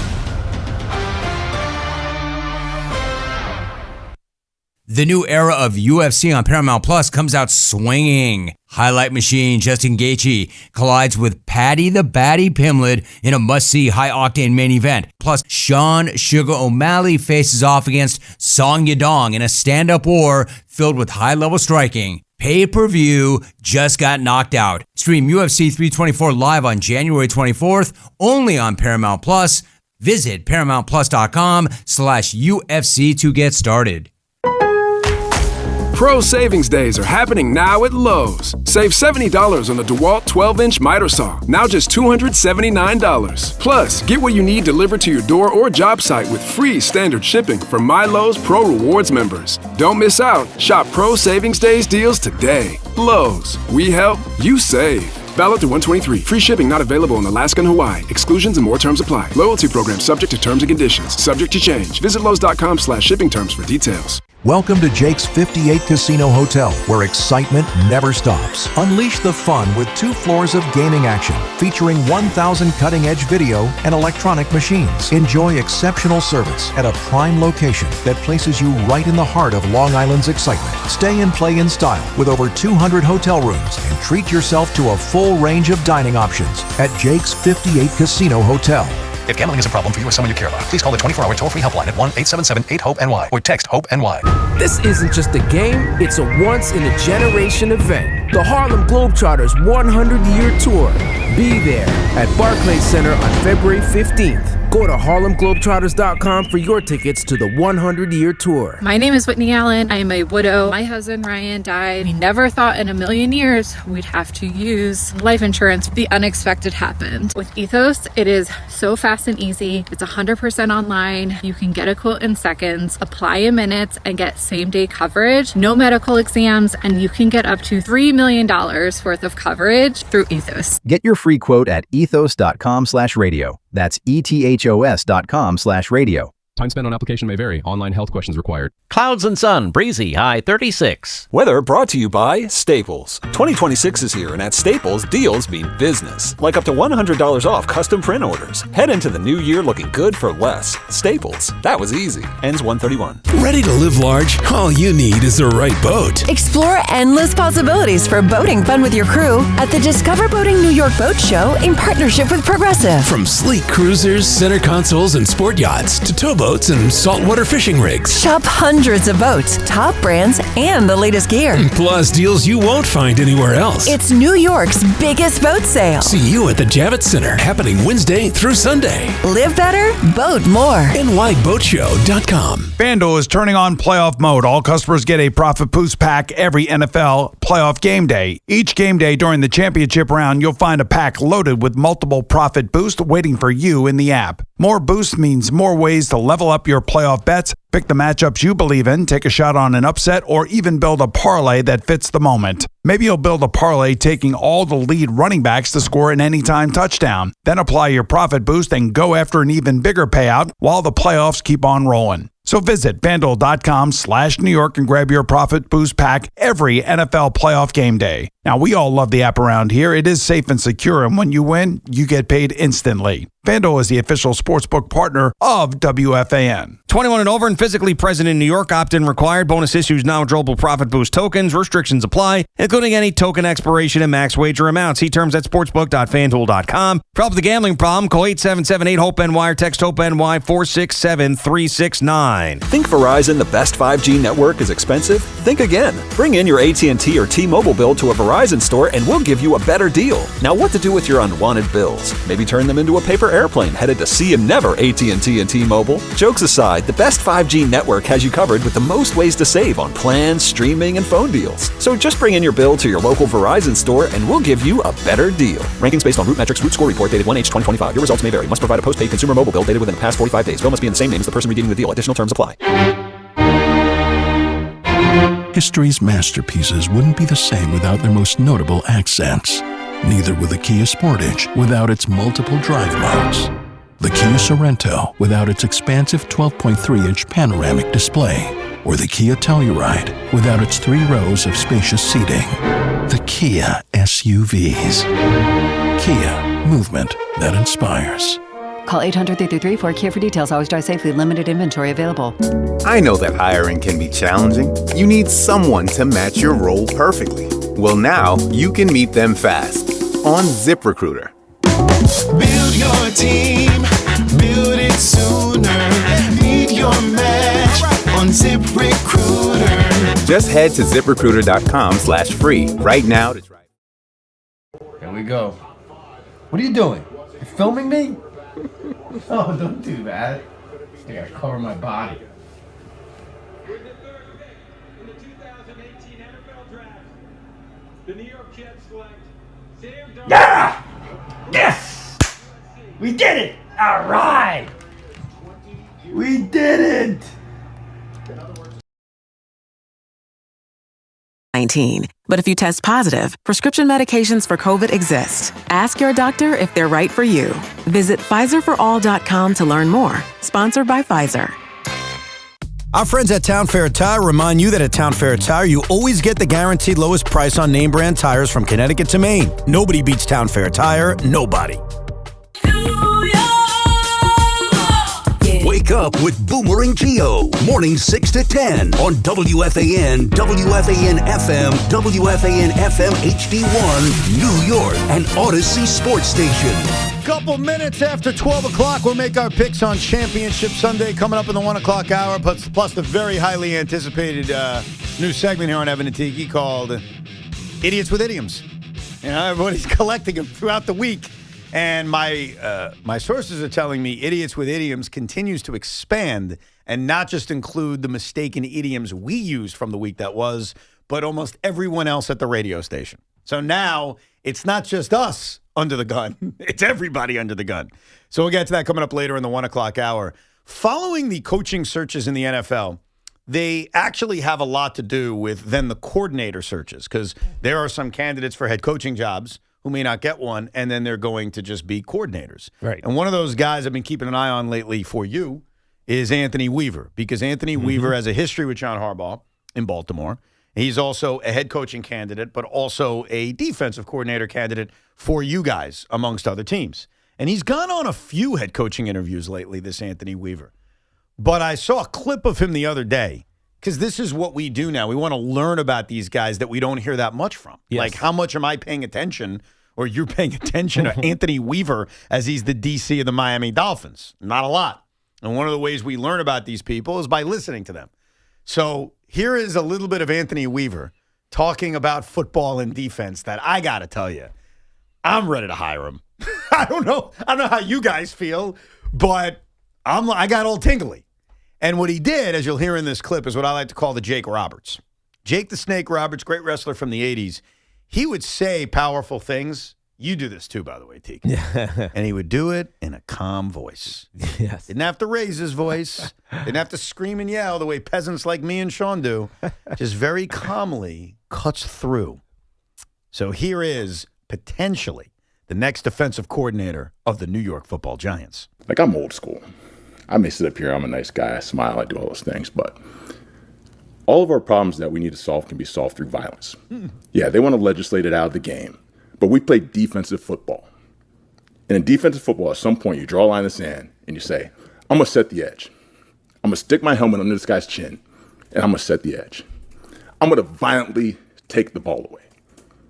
And that's what we need to do. With a steely-eyed focus, with resolve, with resiliency, and we're going to stop people. And I'm determined, we're all determined for that to happen. Oh, my God. Man, he's got the voice, too. Dude. It's believable because of the voice. Oh, my God. How But are that's you football. not? This is what John Harbaugh was talking about, loving football. Because football is violent. You have to be a little bit off your rocker to do this, to play this game at a high level. You have to be somewhat crazy. Cam Skataboo, perfect example. He's a lot crazy. But even normal people like me, you got to be a little bit like wanting of pain. And he sounds like he preaches that. Oh, my God. Dude, I'm going to stick my chin. I'm going to stick my helmet under your chin. Dude, that was great. I think the combination of not only what he said, but the calmness and the deepness of his voice. Yes. That was football arousalment. That's how I would define it. Because I know agree. Sean feels that way back there. I mean, like, hire this guy. If he's doing his head coaching interviews like that, he's getting a head coaching job. And he is interviewing for head coaching jobs. So here's his resume. He So actually what's left? Cleveland, Buffalo. Vegas, Cleveland, Vegas, right? Yes. Yeah, they're still Buffalo, available. Yep. Pittsburgh. Yep. That's it. Yeah, because Baltimore. Cardinals. And the Arizona Cardinals. We forget about their existence.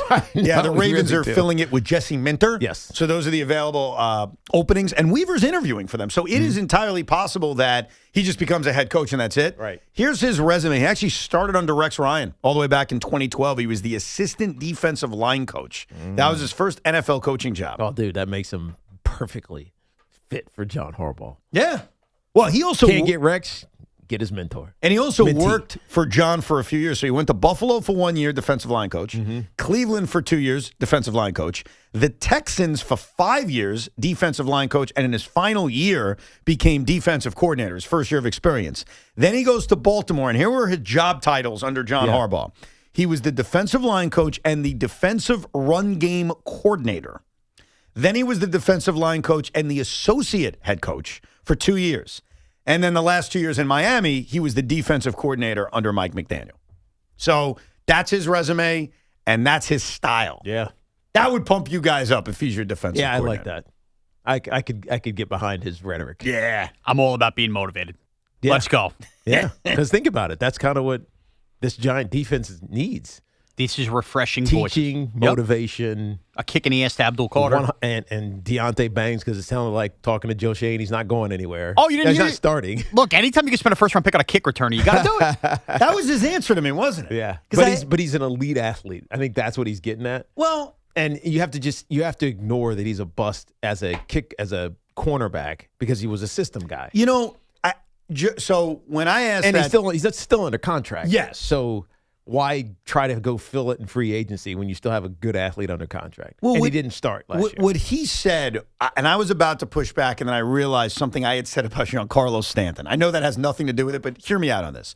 So when we had Joe Shane on, and you can check the interview out, it's on YouTube or the Evan Tiki podcast, I asked him about, does he feel he holds on to first-round picks too long after they prove that they're busts? Which I think is a fair question. And his counter on Deontay Banks was, hey, even if he didn't turn into the corner we thought, he was helpful on special teams. And I totally get Sean's response of, that's not what we drafted him for. But do you remember our discussion on Giancarlo 2 years ago? Yankee fans are like, we have to cut him. Yeah. And I said, don't view him for the salary he makes. That's right. And don't view him for the did. resume he used to be. You're right. Just take advantage of the skill sets he provides and just let the other noise be blanked out. Make him a part-time player. And Shane kind of said that, probably less eloquently than I did, which is, yeah, he's a bust. But if he can help us in another aspect, and we could just ignore the fact that, yes, he's a bust. Yes, he was taken in the first round. Doesn't it behoove us to at least have him help us? Yeah, we're not picking up his fifth-year option. We have another year with him. He might as well try to compete and benefit us where he can as a kick returner. And after that, he's gone. He'll walk in free agency. We're not signing him. We're not getting in a bidding war with anybody over him. He'll leave and go someplace else. Yeah. But you don't have to cut him.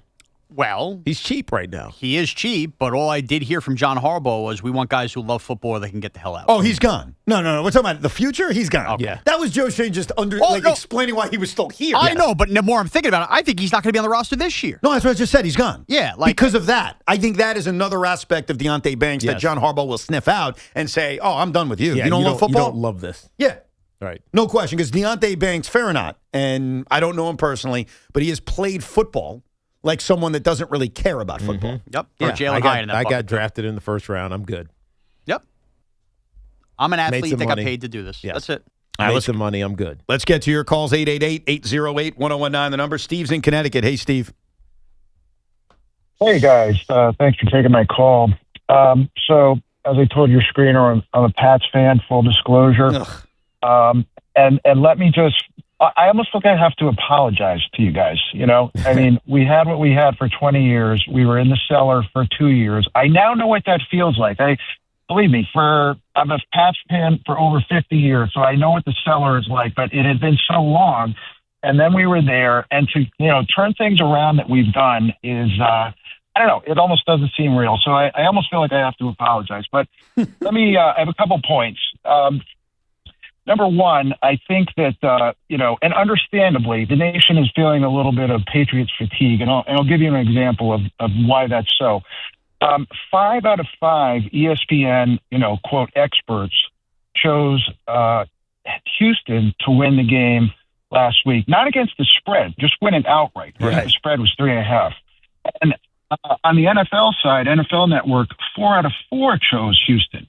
So you've got everybody choosing Houston. They know who C.J. Stroud was. Mm-hmm. And what they're not, I think what people are overlooking is that the Patriots defense is really good. It was down for a while because the guys that they had signed in the offseason, Milton Williams, Harold Landry, one other guy who's escaping me at the moment. These guys were studs, and they paid big money for them. But Steve, they all hit. Let me defend. I don't want to defend people that were wrong, but let me defend the thought process on why people picked Houston and why there was a skepticism of you. Right. And you don't have to apologize about anything, okay? I may be jealous. That's my problem. That is not a you problem. I looked at the Patriots, and I think many people did, and wondered how good are they when they get punched in the face by a team on their same weight? Yeah, in their weight class. In their weight class. Right. Because they hadn't played a very tough schedule. No, they faced the easiest schedule in the last 25 years. And so the challenge became in the postseason, and you give them credit. They took the punches and won a tough game. But I think they also got beat up in this game. They did. And you can understand why you looked at a team like Houston. I certainly did. At least maybe I'm explaining for myself. I looked at a team like Houston, even though I did pick the Patriots. So I guess I'm defending them even though I didn't pick them. The Texans looked like a team that had, all right, they've been beaten up. Mm-hmm. They've been in the playoffs. They've been in this dance. This is the year they break through. This is the year they finally get through the divisional round. And I think a lot of us expected a lot more from C.J. Stroud and DeMeco Ryans, and we didn't get it. Definitely. But I think that's the thought process. But you beat them. I mean, good for you. Who cares about the Houston Texans? Now, I think the pressure's on you. Because now, even though you're on the road against a team that had a wonderful regular season, you're facing a backup quarterback who hasn't played. And you're supposed to win. I mean, it's a disaster if you don't win. Let's call it like it is.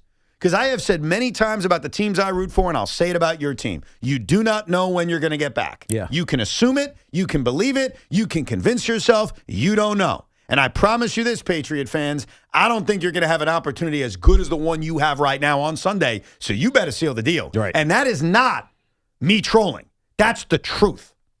Right. Whether you like it or not. The division could get better. Who knows what Halfley's going to do in Miami? Well, depends on the quarterback situation. I don't know about the division. Who knows with the Buffalo Bills, with their new head coach? Yeah. Who knows? Yeah. I mean, but you don't know. It could get better. There is one thing we do know. One of those teams ain't getting better. Yeah, you're right. Let's go to Chris in Seacliff, New York. Hey, Chris. Hey, good afternoon, gentlemen. How you guys doing? We're all good. Just a couple quick things. With the Waze app, I was once in the bowels of Brooklyn, and I had to get to Lower Manhattan. And to save me 2 minutes, they were putting me over the Verrazano Bridge into Jersey, like $50 more. And all you need to do is go up to the Gowanus, right? So the Waze app is not so great. You need to know where you are. Right. And I chose not to do that. Secondly, Mendoza. Somebody on the morning show today said, it would be great if Mendoza went to the Jets. What? So they just another ruined rookie quarterback? I mean, I don't agree with that. You're right and you're wrong all at the same time. Like, if you ask me today, if somehow the Raiders had a brain fart or they were open to making a trade, which I do not think is the case, but let's say it happens, and whoever said, I wish Mendoza was a Jet, and it could have been anyone on that morning show, I agree with them. I wish he's a Jet too. Right.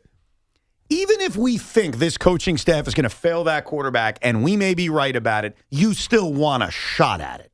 That's what sports is about. Like, as much as I will tell you the Jets are clueless and I don't trust Aaron Glenn and this is a disaster, doesn't mean we don't want the possibilities of being wrong. And Fernando Mendoza would supply Aaron Glenn the best chance of proving us wrong. Right. So I can't live in a world in which it's like, well, we know it's going to suck anyway, why bother? No, I want to bother.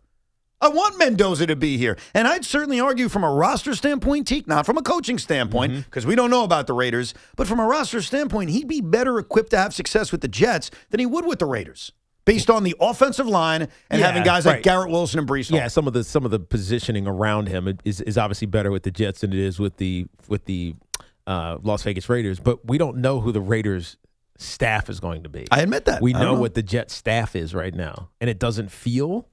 because they just haven't proven it. Like, Tanner Strand has never done this before. And so it's a question mark. Could it work out? Of course it could. But there's also a question mark around it. But now, the good thing is Fernando Mendoza, at least by all accords, is a genius. And he can kind of learn it on his own and figure it out because he is, what is he? He's 23? He's older, right? I'll look up his exact age. I think he's 22, but I'm not sure. 23, whatever it is. He's not coming in as Sam Darnold was when he was like 20, 21. And so there's a chance that his maturity and his intellect, 22 years old, gives him a chance to be okay, even if the coaching staff isn't ideal. And more than anything, I want the crack at it. I want the chance at it. The problem is, and I know we've got 4 months before it happens, we all know deep down that it's just not happening. Right. And it sucks. It's just unfortunate that the Jets had to win one more meaningless game that I was rooting them on to win. Right. And now it's the difference between drafting Fernando Mendoza and giving yourself a shot with that kid versus not. Right. And basically waiting another year to find out who your quarterback is. Matt's in Hillsborough, New Jersey. Hey, Matt. Yeah, hey, so by the way, I did do the head count. If Sam Darnold does win, he'll join the likes of Mekhi Becton, of Keyshawn Johnson, and Darrelle Revis, all number one picks that are gone on to win Super Bowls somewhere else. So who cares if Sam Darnold wins? It's been done before. It's a good way to look at it. That's a level-headed Jet fan right there. Well, I mean, the attitude could be, how could it be any worse than what we're already facing now? Sean's question wasn't just being a first-round pick. His question was, have multiple first-round picks of the Jets on the same team won a Super Bowl because Leonard Williams is also on Seattle. And so that was his point. Top now, 10, too. Top 10. Yeah. Well, if you want to go even further, top 10, five. Sure. Yeah, but that's also a Giant thing because we traded him. Right, but you didn't draft him. True. That's why why we did trade him. I'm leveling that one down a little bit. Exactly. You got to ignore this. Just say it because it's true, but ignore it because Pete Carroll said he was the perfect 3 technique, and he is. I also think that there is a long list already as he went through, but I think this has been out there for a while. Like, yes, here's another former Jets first-round pick that won a Super Bowl. But you guys have a few, too. I mean, how about Saquon Barkley? Wasn't he a top 5 pick? Absolutely. Wasn't he a top 3 pick? Wasn't he number 2? Right. You know what, Evan, and this is what I'm explaining. We lived in this last year. I'm just telling you what you have to live in, despite the fact that every Jet beat reporter is now tweeting at me all angry. So, well, because what you're saying is not true. And you're the reason. Look, I'll surmise this real quick because you could always rewind on the Odyssey app. I like Sam. I find myself rooting for Sam. But the reason at the end of the day I don't want Sam to win are people like Sean. Because they say stupid things like, this is worse than Saquon. And so I'd rather not live in that world, and I'd rather not fight with trolls. And so, unfortunately, I'm being bullied into rooting against Sam Darnold. Nonsense. That's the world we live in right now. What? Do you have a quarterback? No. Do you have any seeming answer on the horizon at quarterback? No. Is Sam Darnold the answer for Seattle right now? Yes. Okay. Was Sam Darnold available in this offseason? Yes. Did you sign Justin Fields? Yes. Did you even attempt to sign Sam Darnold? I don't think so. And why wouldn't Sam Darnold not consider coming here? Oh, I don't think he would have come here because of the bad experience he had. So it's a double whammy. You blew it by getting rid of him early, and by getting rid of him early and not developing him properly, he would have never even considered coming here, and you're still in that black hole. It is worse than the Giants giving up a running back to Philadelphia. Are you fighting with Jet Beat reporters? Is that what you're saying? Oh, well, now they've started to chime in. How could you even compare it? He's been to 4 teams since. Yeah, those teams should feel stupid too, by the way.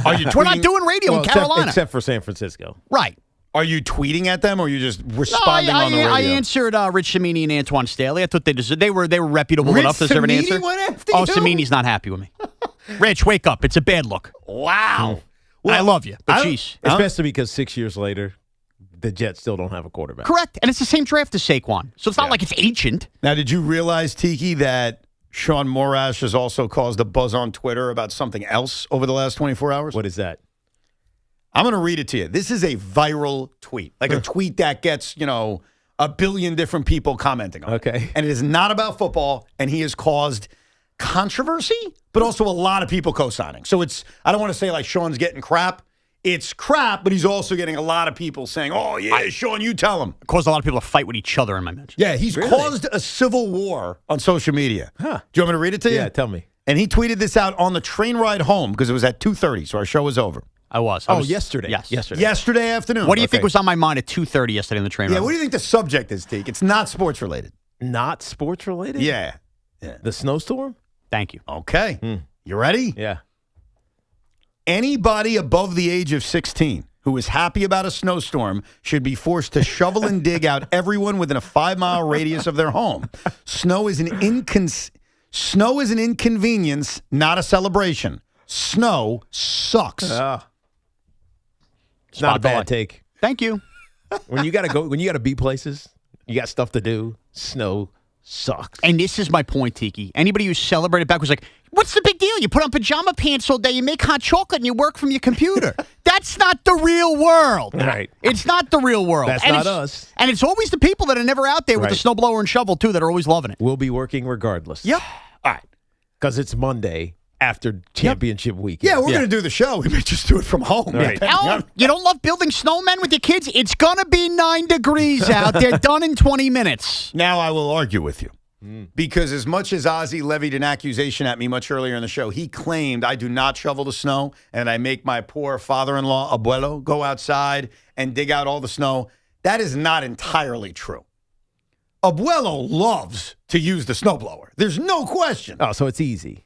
Well, that part's easy, but I do shovel, even with a bad back. So the idea that I am just laying Throw down. some bad back in. What? But I'm doing it anyway. All right, we get it. We get it. You take the broom out on your steps and you're done. We understand. There is some broom work, absolutely.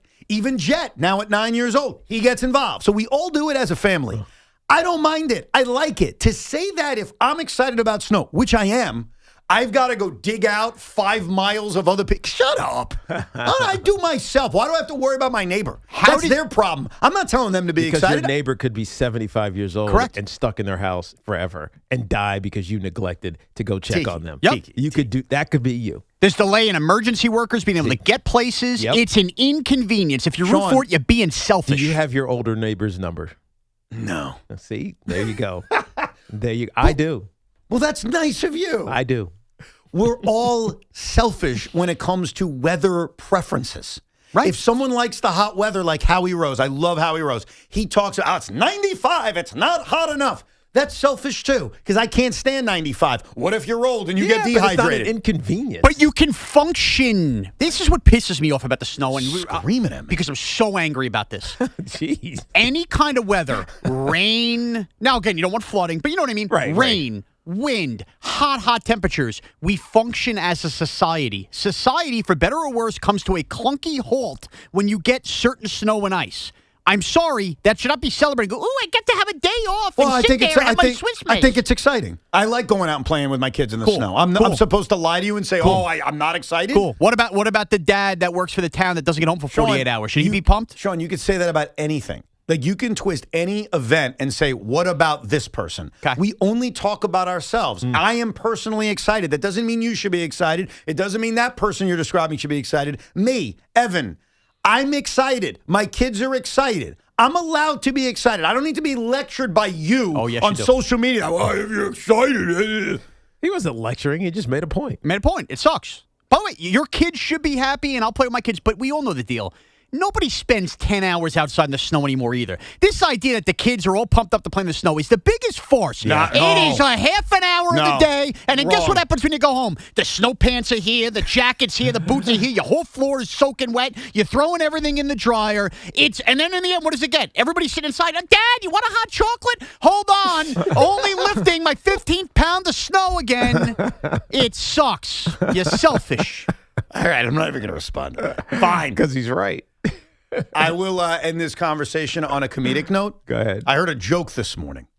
You have this joke ready for me? Is it a snow joke? It's a snow joke. Hold on, I got it. I heard a joke. I heard it from a caller to WFAN on the Boomer and Geo program. Mm-hmm. And I belly laughed. That's all else. It was so, it was out of left field. This is a caller's joke. It's a caller's joke. Okay. Guy calls in and tells this joke. I did not see it coming. And is it appropriate? Yeah, it's appropriate. They didn't dump it. Here is the joke that I did not see coming that I still laugh at thinking about. And now you're all going to get to laugh too. This is from a random caller this morning on Boomer and Geo. Why did the snowman pull down his pants? I don't know, Mark. He saw the snowblower coming. Wow. Snowblower.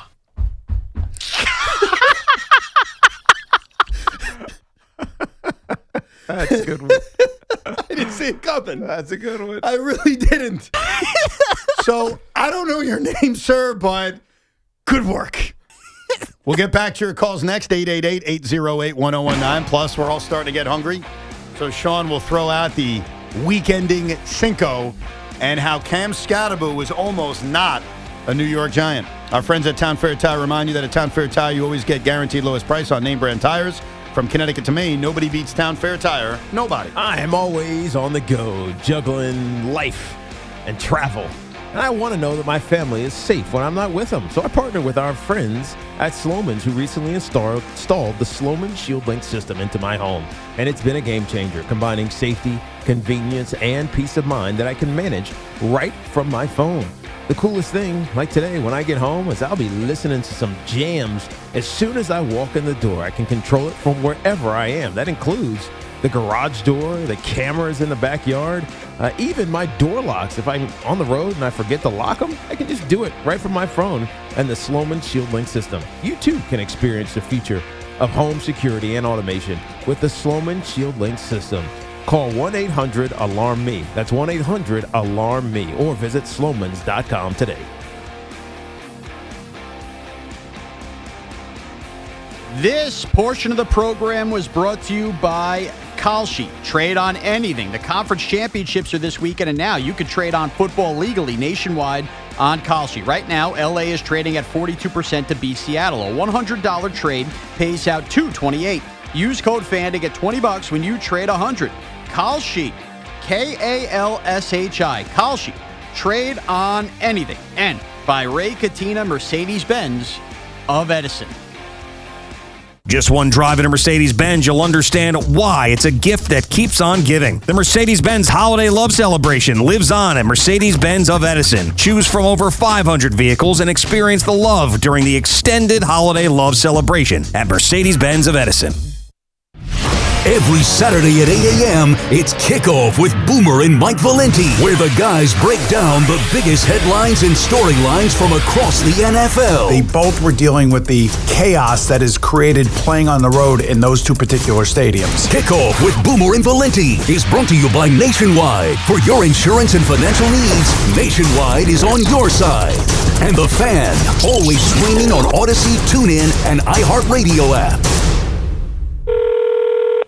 Hey, sorry I missed you. Your call is very important to me. Just not as important as the New Jersey Lottery's Green Ball promotion being back on Pick 3 evening drawings. See, if the green ball's drawn, that's a free second chance to win? So, yeah, you get it. It's only through February 1st, though, so try me after then?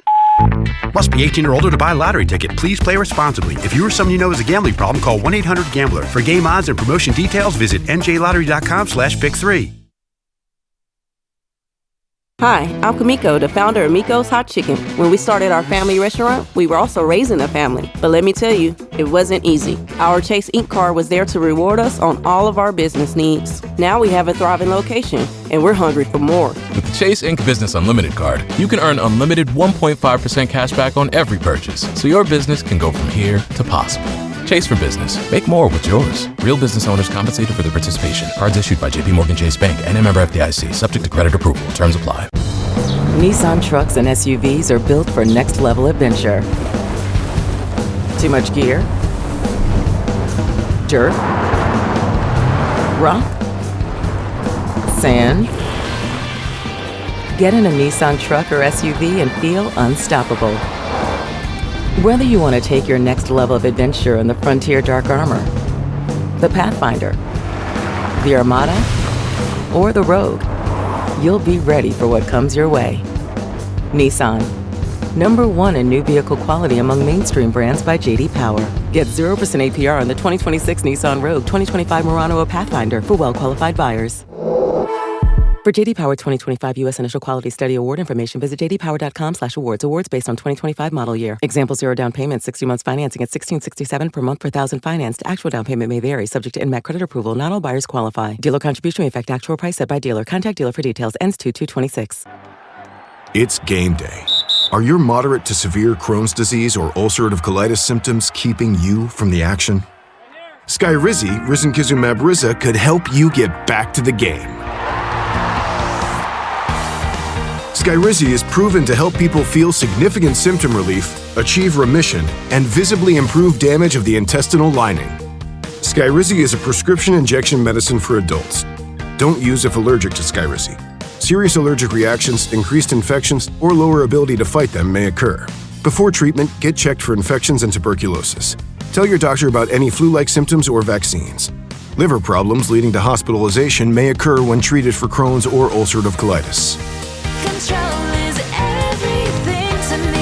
Ask your doctor about Skyrizi, the #1 prescribed biologic in Crohn's and ulcerative colitis combined. Learn more at skyrizi.com or 1-866-SKYRIZI. This is the Game of the Week report, brought to you by Hyundai. Minnesota will host Golden State for a 2-game series this week. Historically, Golden State has owned the series, but recent trends have tilted toward Minnesota, especially when they're at home. This matchup is sure to be a compelling watch from tip-off to the final buzzer, featuring explosive scoring ability and star power from both teams. The Game of the Week report is brought to you by the all-new Hyundai Palisade Hybrid. Learn how it's so much more than just another SUV at HyundaiUSA.com. What is it that makes the all-new Hyundai Palisade Hybrid an incredible SUV? Is it the spacious interior that's comfy for the whole crew? Or the capability to go off-road? Maybe it's up to 600-plus miles of range. What if it's all that and more? What is it then? The all-new Hyundai Palisade Hybrid. Is it the driver behind the wheel? No. Are you sure? The all-new Hyundai Palisade Hybrid. So much more than just another SUV. Visit HyundaiUSA.com or call 562-314-4603 for more details. Welcome to Jake's 58 Casino Hotel, where excitement never stops. Unleash the fun with 2 floors of gaming action, featuring 1,000 cutting-edge video and electronic machines. Enjoy exceptional service at a prime location that places you right in the heart of Long Island's excitement. Stay and play in style with over 200 hotel rooms and treat yourself to a full range of dining options at Jake's 58 Casino Hotel. If gambling is a problem for you or someone you care about, please call the 24-hour toll-free helpline at 1-877-8-HOPE-NY or text HOPE-NY. 1-877 for kids. KARS Cards for Kids. Ready to get rid of that old car? Donate it to Cars for Kids. Call 1-877-CARS for Kids to reach a friendly live agent. Donation's super easy, and your car can be picked up as soon as tomorrow. Call us now, 1-877-CARS for Kids. 1-877-CARS for Kids. Donate your car today. Did you know you can donate real estate too? At Nielsen, fun is in the driver's seat. Your best year starts with a savings. Don't miss the January Jumpstart event at Nielsen Dodge. That's right, Chels. We're ready to start your new year with low lease payments to get you driving. Lease a new 2026 Dodge Durango GT Plus all-wheel drive Hemi V8, just $299 a month. Or lease a new 2025 Ram 1500 Tradesman Crew Cab 4x4, just $359 a month. Or choose from hundreds of quality certified pre-owned vehicles. With 0 down payment and the credit help you deserve. Come see all the great savings we've lined up so you can start your new year driving happy and hassle-free. Let the fun begin. On Route 10 in East Hanover. Online at nielsendodge.com. A proud member of the Nielsen Auto Group. At Nielsen Dodge. Sun is in the driver's seat. Start something new sales event. With approval term Durango 36, Ram 42 months due at sign, Durango 55.99, Ram 59.54 at tax tag 498 dock and DMV fees. Sunday no longer a fun day? We've got specialists for that. Walking the dog, unleash, knee pain? We've got specialists for that. With 45 Castle Connolly top doctors, Orland & Cohen specialists are considered among the best in the nation by their peers, which can mean a better outcome for you. From Staten Island to Southampton, our network is open 7 days a week, so you can feel better, faster. Visit orlandcohen.com. When this happened, you talked about it on The Fan. I would like to introduce to you the next head football coach of the New York Giants, John Harbaugh. Wow, thanks, Joe. Appreciate that very much. And what an honor. What an exciting moment. When New York sports happens, talk about it here. The Fan, 101.9 FM, and always live on the free Odyssey app. We'll get to your calls in a minute. A lot of thoughts on Championship Sunday as well as its impact on all of us, the emotions of Jet fans with Sam Darnold trying to get to a Super Bowl. We'll make our NFL picks coming up in the 1 o'clock hour. I've thought about these games long and hard. I've gone back and forth. We'll offer our strong views on what we think is going to happen on Championship Sunday. But right now, there's a rumble in the tummy. Mm-hmm. Sean Moraes in the booth. Somebody hide the castle. Optics flying, phones ringing, Evans yelling, no! Tiki's laughing, chaos cracking, nobody's in control. It's Cinco de Roncho. Bam! Crunch! Let's go! Yes! Cinco de Luncho is brought to you by Helix Wireless, connecting everything, everywhere. Okay, look. There's a long stretch that could potentially end here. The Patriots' drought of going to a Super Bowl. A lot has been made that it has not been that long a time. I'm here to tell you it has been a long time. The 5 things to prove it's been a while since we saw the Patriots in a title game. Here we go! Number 5. The last time the Patriots played an AFC title game, the Mets had just signed Jed Lowry as the Yankees turned to DJ LeMahieu in free agency. Oh, God, can you believe that? Wow, that does make it seem far away. Far away, huh? All right, here we go. Number 4. The Giants were waiting on official word whether Oregon quarterback Justin Herbert would declare for the draft as they were in search of a quarterback. Mm-hmm. And he didn't. Yeah. And then you guys went another direction. Yeah. Number 3. In that month of January, Amazon became the world's most valuable company for the first time. How about that? Crazy. Now they're broadcasting games. Yeah. Right? Here we go. Number 2. We were still well over a year away from the world shutting down from something called COVID-19. Yeah. That's true. That's always the demarcation that makes things feel a long time ago. Number 1. And the number one thing to prove it's been a while since we saw the Patriots in a title game, the dread playoff drought at that point had only been 8 years. And that's your Cinco de Luncho. Yeah, you had to get the troll in at the end. And the last Patriots Super Bowl was also probably the most boring because that was the game they played against Sean McVay and the Los Angeles Rams. And the final score was something like 13-3. Yeah. Something of that nature. Defensive slog. It was the definition of a slog. It was just a very unmemorable football game. Game was awful. Yeah. I think when you think back to every Super Bowl, there's usually, fair or not, like one thing that jumps out at you. Like just one thing will automatically jump out at you. And the thing that jumps out at me about that Super Bowl is just how bad it is. And also, unfortunately, the combination of the fact that the Rams shouldn't have been there. That the Saints got screwed a week earlier or 2 weeks earlier in the non-pass interference call. So, you know what? That's another reason to root for New England this weekend. Why? because the Bills haven't shut up all week about this Brandon Cooks catch. It's the last thing I want us to. It could have been us if Cooks was ruled a catch. I don't want to deal with that. What? The Brandon Cooks play. I know, I get that. What does that have to do with rooting for the Patriots? I'm so confused. They're by playing Denver, Evan. Yes, they are. If Denver wins this game, a big talking point for 2 weeks, like it or not, is going to be that Denver shouldn't have been there because Brandon Cooks' catch should have stood by idiots who still don't understand the rule. I don't think people will say it's that. not as egregious as Saints Rams, but it's good. You don't think so? I don't. I'll tell you why. I think Buffalo fans will, but I don't think the league fandom is going to be talking about that. But remember, the Saints fans boycotted that Super Bowl. No, but it's completely different. Okay, number one, as much as we argued about it on Monday, and as much as you guys think I'm wrong that it was an egregious call, there's a debate. There was no debate about the missed PI. That's a good point. In that Saints-Rams game. And it was also at the doorstep of the Super Bowl. Like, if it's called, it's over. You know what I mean? Like, they kick a field goal, it's done. This is a round earlier, and now you're factoring in that Denver will have beaten the Patriots with a backup quarterback. The Super Bowl will have nothing to do with the Buffalo Bills and that missed call. It'll be all about... It'll be about Jared Stidham. Yes! I'll bet you lunch it gets mentioned in Bill circles. Yeah, Bill circles, what, 5 jerks? McDermott, they're still crying about this call.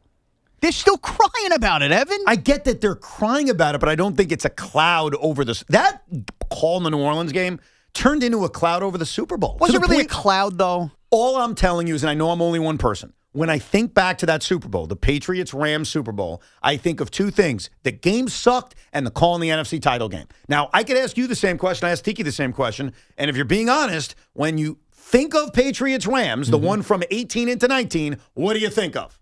Terrible game. No, do you not think of the terrible call, too, from a week earlier? I don't until Honestly, you mentioned it. I don't either. Oh, all right. I almost forget that those years collide. Yeah, right. I'm very aware of the call in the championship game, but I don't forget. No, you know what? If you say Rams Saints, then I that's what I would remember. But I don't associate it with the same year that gross Super Bowl took place. And the next thing I go to is beautiful if you like defense. It was such a bad Super Bowl, and we forget it was also the best championship Sunday of all time. Yeah. Yes, that is true. That was true. the D4 jumps off sides game. You're right. You're right. And that's, by the way, I'm glad you said that. That's why I think this Sunday is kind of going to suck. Because we have had such a great run of awesome football through Wild Card Weekend and Divisional Weekend. We're almost due for duds. Mm-hmm. And the only dud that we've had was the 49ers Seahawks. Yeah, because even the other games that weren't, like the New England-Houston game, it was close. Yeah, of course. It was close. Steelers-Texans sucked, though, too. It was close for a while, though. And Chargers-Patriots sucked. It was close for a while. But to your point, there was more classic games than there was. That's why there's a part of me that thinks it's just going to suck this weekend. I'm not sure which way, like who's winning. We'll get to that later. But there is that part of me that thinks we're due for a bad weekend after we've had so much good football. Let's get back to your calls, 888-808-1019. How about this guy? This guy's a legend. I haven't talked to this guy in many years, but I think you've talked to him because I know he calls into the Giant postgame show. The great Harvey in Dix Hills. How you doing, Harvey? Harvey's the man. Evan Tiki and Sean, how are you all? What's up, Harvey? Good to hear you, man. It's my pleasure, believe me. Can I make a point about Priscillo? Yeah, go I'm ahead. absolutely shocked. I am too. I'll tell you why I'm shocked. I'm not fully disappointed, Harvey, because I just have to trust John Harbaugh, but I'm pretty surprised that they didn't retain him. I'm more than surprised, Tiki, because name me the all-pro offensive lineman on that Giant line, and don't say Thomas. He was hurt for 2 years. Right. He took average. Schmitz was on his rear end half the year. Yeah. And Neal is still on the roster. Are you telling me that he has a franchise quarterback and he's upright? Right. But we're making one assumption. And they had a great running game, Harvey. Yes, with trade. Oh my God! We're making an assumption, which obviously I don't know the information. We could be wrong or right.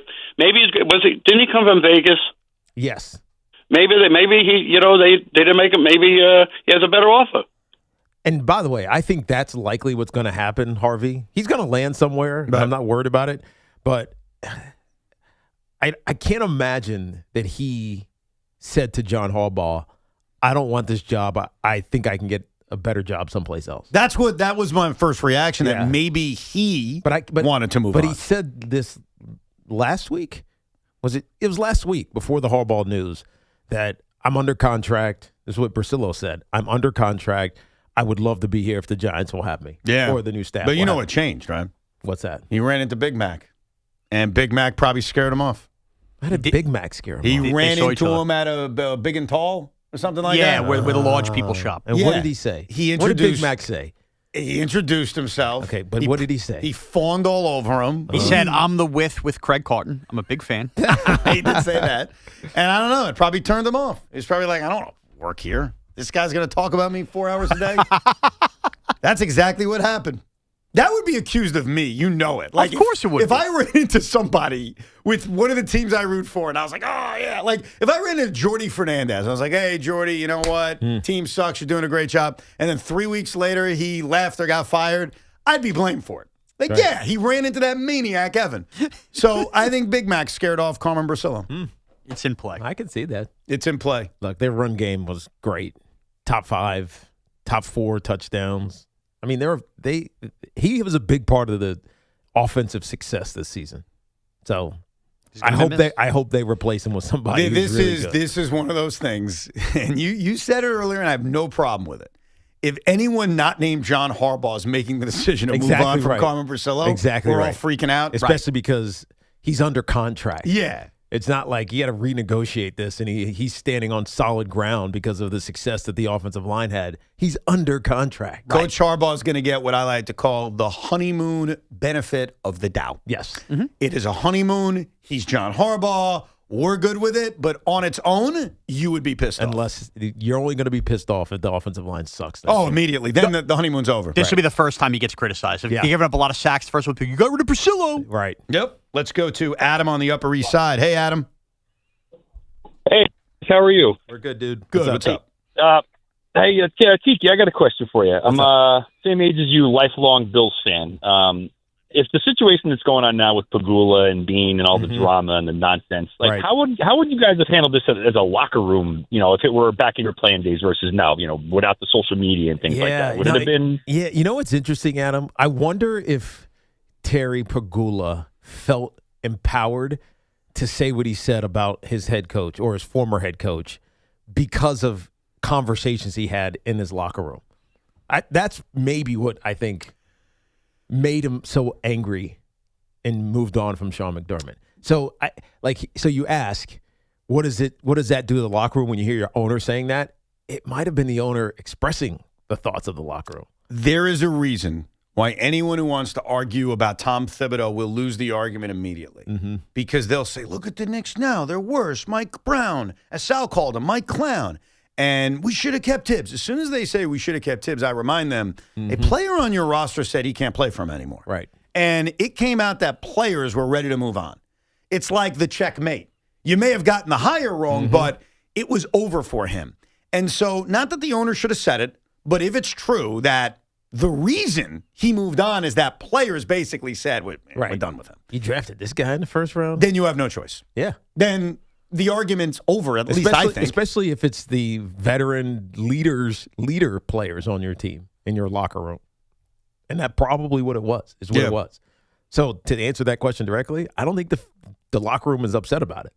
I don't think so either, but we don't know it. I mean, have we seen – are any of those guys heavily on social media? Is Josh Allen heavily on social media? I don't think so. Did he give this long tribute to Sean McDermott after he was fired? We would have seen it. Somebody would have said something. Well, no one's making a big deal out of that. We made a big deal out of Lamar and John Harbaugh. And look, I'm victim to it because I even asked him. How's the relationship, right? I don't know if anyone's asking that to Josh Allen. No. Well, when he eventually speaks. I mean, I think you have to ask him when he eventually speaks. The owner said he saw him crying and then made the decision to fire him. It's eventually going to have to be asked. Right. Dude, that would piss me off, though, if I'm Josh Allen and I love Sean McDermott. I wasn't crying because of Sean. I was crying because I screwed up. Like, Josh Allen made a lot of mistakes in that game. Yeah, he did. We all respect him. We all think he's wonderful. But the turnover at the end of the first half is like an unforgivable war crime. I mean, what are we doing? Because it wasn't even really forced. He just his arm got hit because he was holding like a loaf of bread. He also tried to lateral. Like, what was he doing? No, he wasn't lateraling it. Well, didn't he throw it backwards? Am I remembering wrong? No, he got knocked out of his hand, just dangling. So the way he was running, he was turning. And so as he was turning, he got hit. His arm got hit, and so it just flew backwards. Are you sure? You don't think he was lateraling it back? No, I promise you. He got hit as he was trying to elude a defender. His arm got smashed away from his body in the wrong way, and he's holding it. True media, that thing, man. I will. Why don't you prove it to me? I will. I watched it a couple of times already. I don't know why my brain is telling me, and sometimes it actually might be up. It is. Okay. It's up right now. Oh, good. My brain is telling me, and maybe it's wrong, that he was trying to lateral it back like he did that year against the Texans. No, so what you have to do is Evan Roberts' brain is reporting. you have to, sometimes it's wrong. You have to watch how he's running. Right. So, I think he's showing me the play. Let me analyze so this. Josh Allen is taking the snap. Okay. He's under center. You get I motion. see it. He's got the football. He starts scrambling. He steps up in the pocket. He doesn't see anything. Now he's running. Scrambling. He's at the 30. He's He's scrambling. at the 40. He gets hit from behind, turned. Oh, and the looks like ball- he's throwing it back. No, the ball turned. It's thrown away. Slow it down, Tink. I can't. Hold on. How do I get out of this True thing? media. Come on. I got There up we our go. game. There we go. Now, by the way, looking at it first bounce again, I could see why you think that, but I still need to see it again because it really looks like he's flipping the ball back. So as he gets hit. All right, I'm looking closely. Josh is running. So he's running. Yeah. Forward. This is tape time with Tiki Barber. Right. So he's at the 40-yard line. Okay, he's at the 40. I think it's Nick Benito Nick Benito comes up behind him, and the way he tackles him, he twists him, which forces the ball out of his hand. Yeah, I think you're right. And it's not a lateral; he just loses it. No, you're right. I think you're right. It definitely looks like a lateral, but I think you're right. Either way, it's stupid stuff. Tiki, good job finding the one football fan left who thought Josh Allen lateraled it. I think that was great. That was my dude watching it live. That's what I thought. Absolutely. How about this tweet from Al Dukes? Tell me if you're. We may have lost Tiki to the tape, but Sean, tell me how you interpret this. This is amazing. This is why Al's the most fascinating guy here. When I moved back to New Jersey in 2001, my parents gave me one of their new snow shovels. It remains the only shovel I've ever had for 25 years. We just bought a new one. But every snowstorm, people go nuts buying new shovels. Do they throw them out every year? I think this is a great tweet. This is fascinating. It's a fascinating tweet because you see the shelves flying off of these. I understand the salt, right? That comes and goes. Every year, people are buying these shovels. I've had the same since I bought my house. Yeah, me too. But we bought a new one today in case it's really bad, and we both have to shovel. Double shovel. Okay, but that's fine. So you didn't have two shovels. Yeah, that's we didn't have two understandable. shovels. Now we have two shovels. I think you're both right. I guess the 25-year part is really crazy to me. That he's had one for 25 he's had years. the same shovel because here's how I interpret it. Maybe I'm He wrong. must not for this. shovel a lot because you would think at 25 years. What would happen to the shovel? It's It going to get break. beat up, and I mean, it's a shovel. A lot of torque. Eventually, they could snap, but I don't know. 25 years, you're probably cutting it close to it being the end. You know why I figured it wouldn't last 25 years? Not because of the torque, not because it gets broken, but because you move. And sometimes when you move, there are certain things you just don't take with you. Yeah. And a shovel feels like it's stupid to pack. It's like, you know what? I'll just get a new one. Yes. Especially if it's really old. 100%. Technology's also changed on these shovels in 25 years. That's That's going to be true. like one of those old chiseler ones. Right. Now they got bend on the handle. Yeah. Right. And you can get it on Amazon, and it is delivered that same day. Yeah. It is. You don't need to keep a shovel for 25 I mean, that's a good run, though. I give it a lot of credit. 25 years with the Little same golf shovel. clap for that shovel. Lasted that long. I was in high school when he got that shovel. Yeah, I was in my second year in the NFL. I was going to say, 25 years ago, Tiki, you were in the Super Bowl when he got that shovel. That's true. That's true. There are some of our younger listeners who were not born when Al got that shovel. That's crazy. We'll get back to your calls coming up at 888-808-1019, and also how Cam Skataboo thought he screwed up his chances of ever being a New York Giant. A fascinating story he just revealed. It's Evan and Tiki. This drive around the league is sponsored by Amazon Hub Delivery. Visit Amazon.com/Hub Delivery. It's championship weekend in the NFL. In the American Football Conference, the New England Patriots travel to Mile High to take on the Denver Broncos. It'll be a tale of quarterback dichotomy. One, the Pats' Drake May, who is poised to win the MVP, and the other, Jarrett Stidham, who hasn't thrown an NFL pass in over 2 years, making him the second player in NFL history to make his first start in a championship game. The national side of the ledger features a rubber match at the NFC West foes as the Seattle Seahawks host the Los Angeles Rams. Both teams won their respective home games during the regular season, and even though home field advantage is empirically overrated, the Seahawks' 12th man will definitely have something to say or yell about that. It's a classic case of immovable object versus an unstoppable force, as the Seahawks boast the number one scoring defense in the NFL, while the Rams have the number one scoring offense. This is the drive around the league, sponsored by Amazon Hub Delivery. And this Fan Focus is sponsored by Chef IQ, precision cooking, effortless results, chefiq.com. Mackenzie Gore watch is over. The Washington Nationals finally traded Gore to the Texas Rangers yesterday for 5 prospects, including Texas's first-round pick from last summer. Gore will join a nasty top of the rotation with Jacob deGrom and Nathan Eovaldi next season, and Brandon Nimmo just may get a taste of what run prevention is all about in his new home. This is an Odyssey Sports Minute. The Baltimore Ravens hiring of Jesse Minter as their next head coach makes a lot of sense. The former Chargers defensive coordinator did an amazing job the last couple of years in LA and has strong ties to the Harbaugh family and a young defensive coach. But ultimately, Minter's going to be judged on his ability to get the most out of Lamar Jackson. Lamar off a down year last year. If Lamar plays well next year, this will go well for Jesse Minter. I'm Nick Hostos.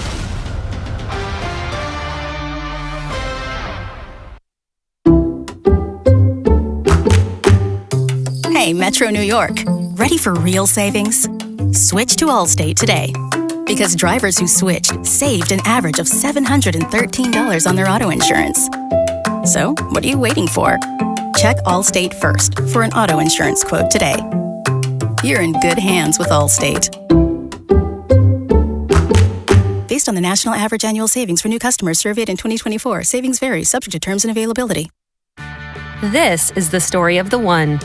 As an HVAC technician, he and his digital multimeter are in high demand. So when a noisy office HVAC turns out to be a failing blower motor, he doesn't break a sweat. With Grainger's easy-to-use website and product information, he selects the product he needs to keep everything humming right along. Call 1-800-GRAINGER, click Grainger.com, or just stop by. Grainger, for the ones who get it done.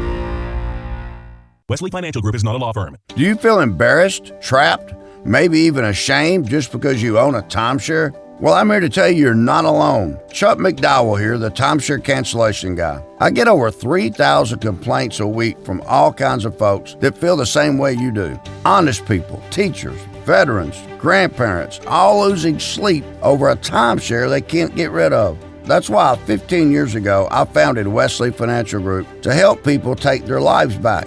Today, I run Wesley with my 2 sons, a real family business, treating every client and every employee like we would want our own family to be treated. That mindset has helped us cancel over 50,000 timeshares from people just like you. So if you're stuck in a timeshare, give us a call. Let our family help your family. Call Wesley now for your free timeshare exit kit. 800-261-3377. 800-261-3377. 800-261-3377. Refresh your bathroom with big savings at Lowe's. Reimagine your bathroom with up to 40% off select faucets during our Bath Savings event. Need it today? Order by 2 p.m. for same-day delivery by 8 p.m. Shop for your bathroom refresh at Lowe's. We help, you save. While supplies last, selection varies by location. Same-day delivery on eligible in-stock items, subject to availability. Fees vary. Visit Lowes.com/same-day delivery for full terms. Paramount Plus is the new home of UFC, and we're coming out swinging with UFC 324. Oh, what a shot! And 325 on back-to-back weekends. The new era is here. It's time! Every fight, bam! Let's go! One subscription. Oh my goodness! Pay-per-view just got knocked out. Let's go! Back-to-back blockbuster UFC events this month, only on Paramount Plus. Hey, it's Tiki Barber with a special message for New York businesses looking to diversify your income.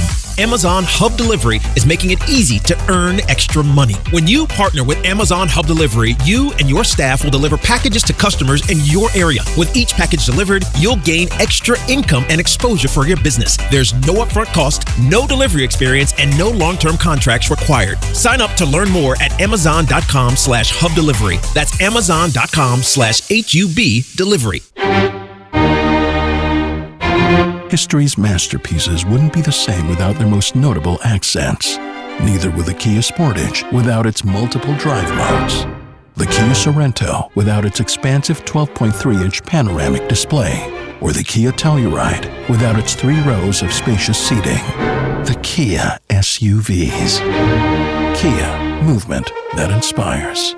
Call 800-333-4KIA for details. Always drive safely. Limited inventory available. Think Verizon, the best 5G network, is expensive? Think again. Bring in your AT&T or T-Mobile bill to a Verizon store and we'll give you a better deal. Now what to do with your unwanted bills? Maybe turn them into a paper airplane headed to see and never AT&T and T-Mobile? Jokes aside, the best 5G network has you covered with the most ways to save on plans, streaming, and phone deals. So just bring in your bill to your local Verizon store and we'll give you a better deal. Rankings based on Root Metrics Root Score Report dated 1H2025. Your results may vary. Must provide a postpaid consumer mobile bill dated within the past 45 days. Bill must be in the same name as the person redeeming the deal. Additional terms apply. This is Tiki Barber. You definitely don't want your heating system to fail this winter. So call my friends at Edison Heating and Cooling, New Jersey's heating experts. Have them check your heating system before it breaks. I know Edison Heating and Cooling. They can fix anything. Go now to edisonhvac.com.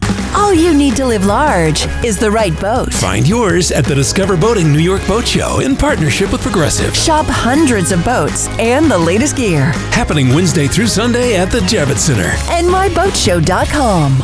I'm Piera Palazzolo, VP of Digital Marketing for the American Management Association, a company focused on the management training skills needed to enhance the careers of business professionals. We did our research when it came to the best companies for website development and chose AmericanEagle.com. And we couldn't be happier. AmericanEagle.com worked closely with us to understand the front and back end requirements needed to launch an e-commerce website that could handle the complexities of running thousands of seminars nationwide. Our robust new website and improved SEO saw immediate increases in site traffic and web revenue. If you're in need of managerial effectiveness and success, visit our website at amanet.org. If you're in need of a website that provides an unparalleled consumer experience, I highly recommend AmericanEagle.com. Transform your business today. Dial 877-WEB-NOW-1 for a free digital consultation with AmericanEagle.com. Come visit the engagement experts at London Jewelers at any one of their 6 locations. The home of New York Giants football, The Fan. Runs out of the tackle, down the right sideline, cuts inside at the 5, in for the touchdown! 1019 FM WFAN. WFAN FM. WFAN FM HD1 New York. An Odyssey sports station. Despite the Knicks' recent struggles, Josh Hart and Jalen Brunson are still doing their podcast, The Roommates, which I enjoy. I think they do a good job. And I think you would have enjoyed their recent edition. Their special guest was Cam Skataboo. Skataboo? Your guy Scat. What does Skataboo say? He said a bunch of things. There was one thing I thought was interesting. He told the story about why he didn't think the Giants were going to draft him. Why? That he found himself really surprised. I'll let him explain it. What happened to Cam Skataboo as he was supposed to show up to get a physical, and, well, it didn't really work out very well for him. And then I got to the facility. All the meetings were pushed back because I was late. And then the GM and everybody sat me down. I was like, why were you late last night? And I was like, I slept in. I was like, I got in here at 3 o'clock in the morning. Like, I'm off 2 hours of sleep right now. And when I left the building after being interviewed, I was like, there's no chance they're taking me. And I just remember like seeing my phone called on draft night and I seen the Giants. I looked at my dad. I was like, there's no way right now. Like that the Giants are calling my phone after being late, missing something. It was kind of nuts. How about that? Did he want to be a Giant?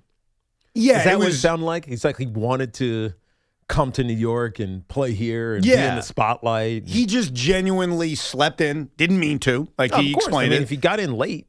Why did he get in late, by the way? This flight just landed at like 2 a.m. And by the way, that happens a lot in New Jersey. Yeah. You just, all right, we're going to delay. We're not canceling. We're going to just delay this thing for a little bit, especially you're coming from a small town. Yeah, your plane's too small. We got the bigger planes we got to take care of, coming internationally, et cetera, whatever. You can get home at 2 a.m. Oh, it's happened to me multiple times. But it may happen to you multiple times. You're not getting late for a job interview. Because that's what that was. That was a job interview, and he was late. Yeah. And the Giants, to their credit. I might have went to the facility. That's a smart idea. Yeah. He didn't. He was late. They pushed the meetings back. They say, why are you late? He's like, yeah, I got in late.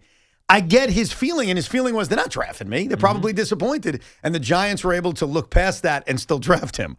Or they just didn't care like they did with Abdul Carter falling asleep in meetings. Or they knew that this guy's crazy. We have to take it with a grain of salt, anything that's off kilter. Trust that he's a really good player. Yeah, I think and he is. At the end of the day, I mean, we've heard these stories about guys falling in the draft for like the dumbest reasons because there's rumors that maybe they tried pot one time. And I think ultimately, as much as you don't Hasn't want everybody. Well, this is like 15 years ago. And who's calling it pot anymore? I know. I did not inhale. Well, wasn't that the Warren Sapp story? Oh, the Jets passed on him because they thought he was doing some drugs or whatever. He failed the drug test on weed. There you go. Exactly. So it's basically what I just said. You in here for some weed? Some marijuana? But isn't it smart to just draft the talent? And that's ultimately what the Giants did. Yeah. They didn't Well, he's also a great kid. Like, you can feel that when you talk to him. Right. He's just he loves football. He just wants to be great at football. That's right. Loves football. In fact, football. he said, I heard this last night. I was doing an event with your guy, Woody, Damian Woody. Yeah, when you start your guy Woody, I'm like, Woody Johnson? Hey, my guy. Damian Woody. Well, Damian Woody. Big Wood, He's actually a Patriot first. Right. Whatever. No, I like Big Wood. He's Damian. He's awesome. Obviously on ESPN. And Doug Peterson. We were down at Princeton doing this talk for Santander Bank. And so we were talking about, who were we talking about just now? I'm forgetting. Camp Skataboo. Camp Skataboo. We're talking about Camp Skataboo, and the woman who was hosting, she knows him, and she says that like has this crazy mindset about himself, but he's one of the most genuine dudes that you'll ever meet. And if he can't play football, he said he wants to be a firefighter. No. He wants to run in the buildings and save people. That's great. And so think about that mindset. Yeah. I'm a star football player. Whenever this is over, I'm going to go be a firefighter. That's a hero right there. He's that kind of kid. Yeah. So well, credit to the Giants. They looked past him being late. 100%. But I thought it was interesting that he didn't think they'd pick him. Good thing it wasn't Tom Coughlin. Yeah, because he would not have gotten picked. He would have been screwed in that case. Let's go to Chris in Bayshore. What's up, Chris? Yeah, hey guys. Shawnee, I'm talking to you from the parking lot of Target, so I hope that brings you right home. Just let me know how King Cullen's doing with those shelves, Chris. Yeah, all right, I'll take a look. Wait, hold on, Chris. Have you been in yet? No. Oh, I'm actually waiting for somebody to come out. Right. So, well, you have to ask this question when they come out because my wife went shopping. She was at a bunch of different places, Wegmans and whatever. Right. And it's like a mob scene. Oh, of course it is. It's like, of course it is. Yeah. The world's ending and the whole bit and snow is crazy.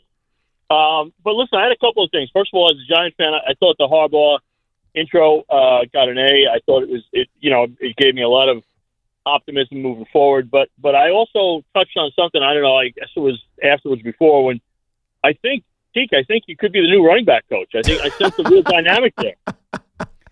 I could be a good running back. There was a lot of chemistry between you and John Harbaugh. That's because I've met him a few times, and he knows I love football. Yeah, but he likes you. I like him. There's like a bond. Watch when he finally gets in. The office is renovated a little bit, and they get over there. He starts going out every morning at 5:30. I'm just going to show up. Yeah, damn right. I'm just going to show up. You're going to have a squat off. I'm going to be in the gym. I'm going to be stretching. He's going to walk in like, what's up? I'm like, you and me today, bro. Look at that. Let's go. Is that how it works? Because one thing we learned the other day when we went to the Giant facility is we had to get like a parking pass. But for Tiki, he's a legend. And so he has his own you can park wherever you want feature that lasts all the time. Yeah. Does that work with going into the gym? Like, do you have like free membership for the rest of your life? What, at the Giants facility? I mean, you just walk in whenever you want? I love that gym because you got to remember, I'll tell you a quick story. When I first got to the Giants in 1997, we were in the old Giant Stadium. Mm-hmm. And our gym, and I'm not even joking, was in the storage area in the back. So there was like storage, boxes and stuff, and then the gym. And so it was crap. It was little. It was tiny. You couldn't get anything done. And then they renovated it, and it was like, oh, this is what an NFL gym is supposed to look like. Right.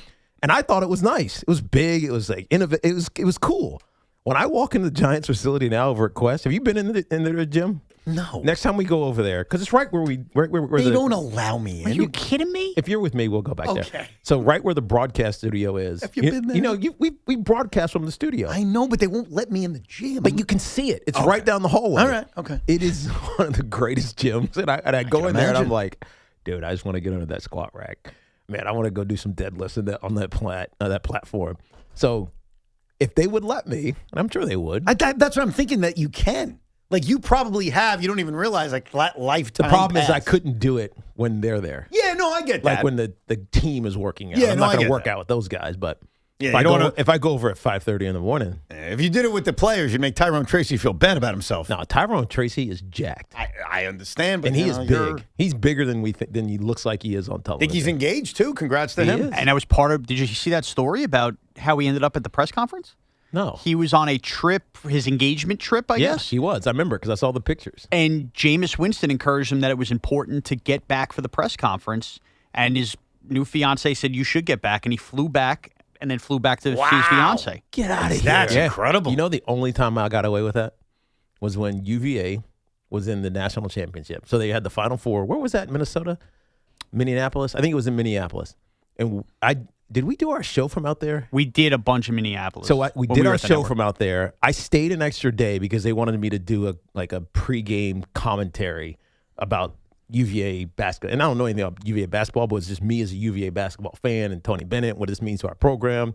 And then they won. But I had to go home on Sunday because my birthday was I had to go on Saturday night because my birthday was Sunday. So I went home Saturday night, did my birthday, got on a plane, and came back on Monday. So I was there for the national championship game. So I did that. That's impressive that Tyrone Tracy did that, which I guess leads to the question of, well, where was Jackson Dart? We have that answer. We have an answer on where Jackson Dart was? Jackson Dart did a phone or a video interview with Jordan Renan. Jackson Dart's grandmother's birthday, they did an enormous family trip that was pre-scheduled for that week. So stop your criticism. I didn't criticize. You did. I asked a question. It's an extended Dart family reunion trip to celebrate you grandma. Ask an accusatory question about my quarterback. Keep my quarterback's name out your mouth. And Dart called Harbaugh apparently a couple times to make sure it was okay that he was not coming back. Yeah, he intimated that though. John did. That he had conversations with Jackson Dart. But Jameis Winston convinced Tyrone Tracy to basically leave a vacation with his fiance. You don't think Jameis Winston tried to convince Jackson Dart to leave the grandmother celebration? He might have. That's a little different. They could have had the celebration on that day. Again, I'm just asking the question. But my guess is even if he did, Dart himself picked up the phone and called where Tracy was just screw it, I'm coming. All right, very cool. Good for him. That's great stuff. The Giants feel like a unit right now under John Harbaugh. They are. Aren't you excited? Can't you not? If you, as a player, how can you not be excited? No, you have to be. Right. A guy like this, guy with this resume, 100%. I'd be through the roof. Let's go to Ian in Massachusetts. What's up, Ian? Oh, what's up? I'm on already. All right. I had two things. One, I'm rooting for Sam Darnold to beat the Patriots, basically. I want to see that happen. The other thing I had was I'm happy with the Mets and what they did, but the only thing was instead of getting Luis Roberts, I really wanted Cody Bellinger. Well, now, you know the difference would have been a lot of dollars. Listen to my question. All right, go ahead. Hold up. All right. And years. If they offered Kyle Tucker 4 at $220, why does Bellinger need 5 years? What about 4 years at the same amount of money that he got for 5? I never understood why this point was never brought up. Well, I'll answer it. I'll answer it for you. First of all, let me teach you a trick because it was very disrespectful what you did to other callers. That's one. Never say is 160. Hold on. Never say you got me on quick because there's people on hold that have been waiting for an hour and a half, but your topic and what you said clicked with us for us to move you ahead of people. So never acknowledge that because now I'm a bad guy. You are a because bad guy. Now when we go to someone who's been on hold for an hour and a half, why did that guy get on so quick? So please never say that because it makes me and Tiki, but more so me, look like an ogre. That's number one. That's just a tip. Yeah, because Evan picks the callers, not me. I'm sorry. Because if I was picking the callers, who would you have gone to? I'd go to Bill from Brick. What's up, Bill? I love it, Tiki. Welcome, brother. I was hoping you'd say me. Listen, I haven't talked to you in a while. I used to call all the time. I appreciate you calling back. Time slots. But I'm out here delivering the mail, and it's good to have you back. You guys helped the day go by. Thank you, man. So I lost track of who was the genius that loves the snow there. Oh, Evan loves the snow. I love the snow. Oh, yes. Evan. Yeah. Let me ask you, Evan. Here's what I want to do. Okay, I'm going to make you a very generous offer. The same offer I give to my 15-year-old son when he says, "Hey, Dad, cool, it's going to snow on Monday." Yeah. So I say, "Look, I'll tell you what we're going to have, Brandon." I said, "You come over, deliver Daddy's mail, and I'm going to sit inside playing video games. Well, in your case, I'll hang out with Tiki and talk sports. And I want to see if Tuesday you come in and you still have the same attitude, how you're loving snow, and you look like Jack Nicholson at the end of The Shining." okay, and you come back off this route, because I'm right on the water in Brick, and, man, you want to talk about getting nailed with weather and wind and ice, man, I'll tell you. So I want to hear all about how that snow is great. And you guys have that motto, right? Neither rain, nor snow, nor sleet, nor hail shall keep the postman from their pointed grounds. Yes, that makes it so warm and dry as we're uttering that motto. I'm going to tell you why you're a hypocrite and everyone's a hypocrite. He's not a hypocrite. He's out there delivering the mail. And if we get a foot of snow, he's going to be out there delivering mail. I appreciate that. He's a great American. Tiki, you know what? I'm turning my blame to you. I'm going to show how you're a hypocrite. In fact, my former owner, Bob Tisch, was a postmaster general. That's great. Wow. That's awesome. I got nothing against mail. I love the postmasters. Mm-hmm. Here's my issue with you. And Sean is going to laugh and know I'm right. A couple of years ago when the Yankees were in the World Series, was there a part of you that said, can we end this thing so I don't have to stay on the air until 7:35? Yeah. Okay. Because that's a 5.5-hour show. Oh, it's a lot of work. Mm-hmm. That's selfish of you. Yankee fans wanted to keep winning. They wanted the games to be on. They don't care that Tiki's on for a longer period of time. And that's the way I am. I'm not a mailman, okay? I'm a human, and I like snow. Everybody's selfish for their own reasons. Tiki was selfish because he didn't want to be on the air till 7:35 at night. You have every right to be selfish. Don't tell us, though, I can't be excited about snow. Just like don't tell me or Howie Rose, you can't be excited about 95-degree weather. Okay. He likes it. All right. I don't. All right. I like the snow. You don't. Okay. You like the Yankee games, but you don't want to be on till 7:30. Okay. It's a hypocrisy. Apologize. The Yankees are in the ALCS or the World Series next year. Yeah. Is your former partner staying on until 7:30?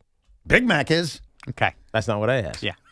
Is your former partner staying on until 7:30? You know what? Yeah, I think he will. You think? Yeah, because I think when the architect says to him, hey, it's important, the Yankees are in the World Series, we want you to stay on till the pregame show, I think he'll do it. And what's the favor he gets traded back? Because, I mean, and this is not an knock on the company. But We did it. Not like we made any extra money doing But that. that's not the point. The point is we make decisions selfishly. So I understand the mailman saying, I don't want snow. No. I get it. I respect it. I like snow. I'm not a mailman. So why do I have to be considerate of everybody? Selfishly, I got 2 kids. You should. I like snow. You should, because we're talking to everybody. We're talking to the mailman. The mailmen listen to us on that Odyssey app every single day. How do you think they feel? And you're like, oh, I can't wait to make a snowman. But we're all different. There are teachers out there that want it to snow. No, the Of teachers. course it they benefits do. them. Does it? Yes, it does. Not in Westchester, because apparently you guys are doing remote learning. Yeah, but even the remote learning, it doesn't count. It's 5 minutes. It's like, oh, here's the screen. Everybody's different. We're all selfish. Phoebe once said this on Friends. Everything is done. Phoebe once said this on Friends. Yeah. She said everything anyone does is selfish. And then Joey's like, well, I donated to charity. And she's like, nope, selfish. He's like, how? She's like, because it made you feel good. Selfish. So you're also doing a mitzvah for anybody else. What? You're doing a mitzvah for other people. I don't know what that means. You're doing something good for other people. You are doing something, but you're doing it for selfish reasons. But then that's fine. You're saying something different. No, you I'm just not. You just have good bones in your body. You're a good person. You want to help out society. And that's you want to great. help out our country, our world. So you're not supposed to like snow. That's what your guys are telling me. You could preface it by saying, snow sucks. It's a major inconvenience. But you know what? I got a day off of work out of it. And like, that's a different way of saying it. And you're admitting it and you're prefacing it by going, this sucks for a lot of people, Sean, but this is why it I've benefits already me. admitted that I know it sucks for people who are driving and people who have jobs where they can't stay home. I get it. I feel bad for you. It sucks for you, and I feel bad. But you're not who I we're like talking the snow. about. It's fun. There are people who like rub their hands and go, this is the best time in the world. No, it's not. It's an inconvenience. It sucks. Period. This is not a good weekend for New York. It's awful. By the way, I got a random question for you. Go ahead. Because I was stunned by this. So over the last few days and really weeks, Philadelphia is so pissed about the Bo Bichette thing. I don't know if you know this, but they're still not over it. Like Philly fans, whether it's on IP or the other Philly station or on YouTube, like constantly the Bo Bichette thing has bothered them. And so I've enjoyed it. I've enjoyed listening to every single person, even ones I've never heard of from Philadelphia, whine and complain about the Mets and Bo Bichette. Okay. And I don't know the name of this person. I apologize. It's on the other Philly station, so not WIP, so sorry. This guy said something about Philadelphia and New York that I was stunned by. And it's one person's opinion, but he probably represents a good amount of people in Philadelphia. Okay, let's hear it. And I'm just going to play it, so take a listen. But now you have the New York Mets, your hated rival. In all of the Philadelphia sports, it's number one. Everybody hates the Mets. It's not the Giants. Wow. It's not the Devils. It's not it's the New York Mets. Does that stun you? Kind of. Yeah. You know why? I think because the Mets have had some recent success. Beat them a couple years ago in the playoffs. Right. Sure. And so the Giants haven't been a threat for a decade. So it doesn't feel like they're our rivals, so I have to hate them. It's not like, yeah, when they figure themselves out, Giants, we'll hate them again. The Mets, they're competing with you every year. And the Philly fan has talked about what the Mets are doing now, basically stripping it down, getting rid of the core, and starting again. The Philly fan has wanted to do that for a couple of years now. Yeah, it's kind of crazy. Like, we're upset about that, or at least some of us are. In Philadelphia, they looked at their team, even though they didn't collapse last year by any means. They're in the playoffs. And they don't won hate division. the team. They just don't think it's ever going to happen. They wanted to try something different. Yeah. That is the consensus. Now, they can argue about what they would have done differently. Doesn't mean they needed to get rid of Kyle Schwarber, but they wanted to do something different. And I think in their mind, adding Bo Bichette would have qualified as that. They haven't done that, and now their team is basically the same. So there is an odd jealousy in Philadelphia about what the Mets are at least trying to do versus what they're doing. But even that, I'm surprised. If you would have asked me, who do they hate the most in Philly, I would have said the Giants. Well, they've beaten I'm surprised. pretty consistently. I know, but still, sometimes that doesn't matter. Yeah. I think it's a historical hate. If you're going to do historical hate, it's the Giants. But I think recency bias, as we all kind of have to live by or do live by, and especially on sports talk radio, it's the Mets. But you know what's crazy about that? The Mets and the Phillies have played in the postseason at one time in their entire history. I know. The one from a few years ago. And before that, and I've made this point a lot, they haven't had a lot of pennant races. Like, they had one in 07 and 08, but outside of that, the Mets and the Phillies are like two ships passing in the night, where when they're good, we suck, we're good, they suck. So it's not as if we have this direct rivalry the way you guys have, which I guess is a part of why I was very surprised that guy said that. Yeah, I can see that, because the one year that it was the Mets and the Braves. Yeah. And then the Phillies came out of nowhere. Yeah, they were and went to the NLCS. And they beat the Braves. They didn't beat us. We didn't play them. Are you surprised by that, Sean? I'm not, because I think it's all in your recency brain. And honestly, it's just another real shot to Giant fans. This is how little the Eagle fans think of us, because we haven't been relative. And honestly, they just don't care enough about the Sixers-Knicks thing to even put them in that conversation. It's one-way hate. Like, we hate the Eagles because the Eagles have always been a thorn, even going back to when the Giants were good. Right. So why would they hate us? They beat us all the time. My last game in the postseason ever, and last time I put on, no, it wasn't because of the Pro Bowl, but you know what I mean. The last regular game in the NFL was against the Eagles. They knocked me out in my last season. My last game was the Eagles. Yeah. So it's like this, I don't know, little ire that I have. But personally, I can see why the Philly fan sees it differently. Gotcha. I'm surprised. You should be proud. You're the Phillies' daddy. You have a team you own. We've had success against them, but I wouldn't look at it that way. They won the division last year. And I thought David Stearns, to his credit, was asked, hey, do you guys feel like you're the team now in the NL East? And I thought he gave a great answer. He said, no, we have to prove that, man. Right. How can we say that? We got to earn that. And he's 100% right about it. By the way, if you want to hear that answer from David Stearns and my immediate reaction, I do have a Rico Bronya up analyzing every answer David Stearns gave at his press conference. That was Thursday. filmed this morning. You can find it now, wherever you get your podcast. How'd you know it was filmed this morning? The Rico Bronya, because you were here. That's true. At 6:30. That's my new thing, the morning Rico. Yeah. Yeah, I walked in, Especially I saw Evan late talking to news. himself. Especially late news. Yeah, late. Well, you know what the thing is? I like sleep now. Yeah. I've realized that I should try to sleep. Thank you, Evan. But I'm also waking up. I'm waking up early. I would like for you to be my partner. Sean wouldn't for a long time. What? I would like for you to be my partner for a long time. And I said Sean wouldn't. Well, what does that have to do with me sleeping? You think I'm Sean going to drop? wants to be standing in your spot. I know, but what? Because sleeping's the healthiest thing you could do. Oh! You don't sleep well, you drop dead, I'm sliding right in there. That's what you Rip think. that width off the title real quick. You think that's what the architect has planned? You never know. I don't know about that. I think Tommy may be coming from nights. That's fair. I'm just kidding. To come sit in Sean's seat. You nailed it.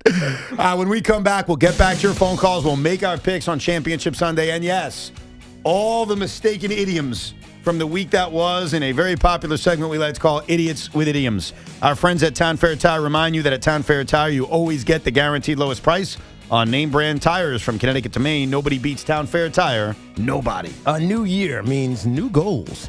Whether you're back in the gym or taking up a new activity like pickleball, our partners at JAG Physical Therapy remind you to ease in, warm up, and build a safe foundation for success. Of course, If you or a loved one, like my wife, Tracy, have any pain or get injured, turn to John Gallucci, which we have done, and his expert team at JAG Physical Therapy, who are dedicated to get you back to the life you love. JAG is a leader in physical and occupational therapy with convenient locations all across New York, New Jersey, and Pennsylvania. To schedule an appointment, it's easy. Just go to jagpt.com. That's JAGPT.com. This portion of the program was brought to you by Ray Cattina, Mercedes-Benz of Edison, and by Dr. Jay Shah at Samwell Pain Management. Visit samwellpain.com. Just one drive in a Mercedes-Benz, you'll understand why it's a gift that keeps on giving. The Mercedes-Benz Holiday Love Celebration lives on at Mercedes-Benz of Edison. Choose from over 500 vehicles and experience the love during the extended Holiday Love Celebration at Mercedes-Benz of Edison. Dr. Jay Shah, specializing in minimally invasive and non-surgical treatments for neck, back, sciatica, migraines, and so much more, offers pain-relieving solutions. There are thousands of 5-star reviews who all trust Samwell Pain for all of their aches and pains. Visit samwellpain.com.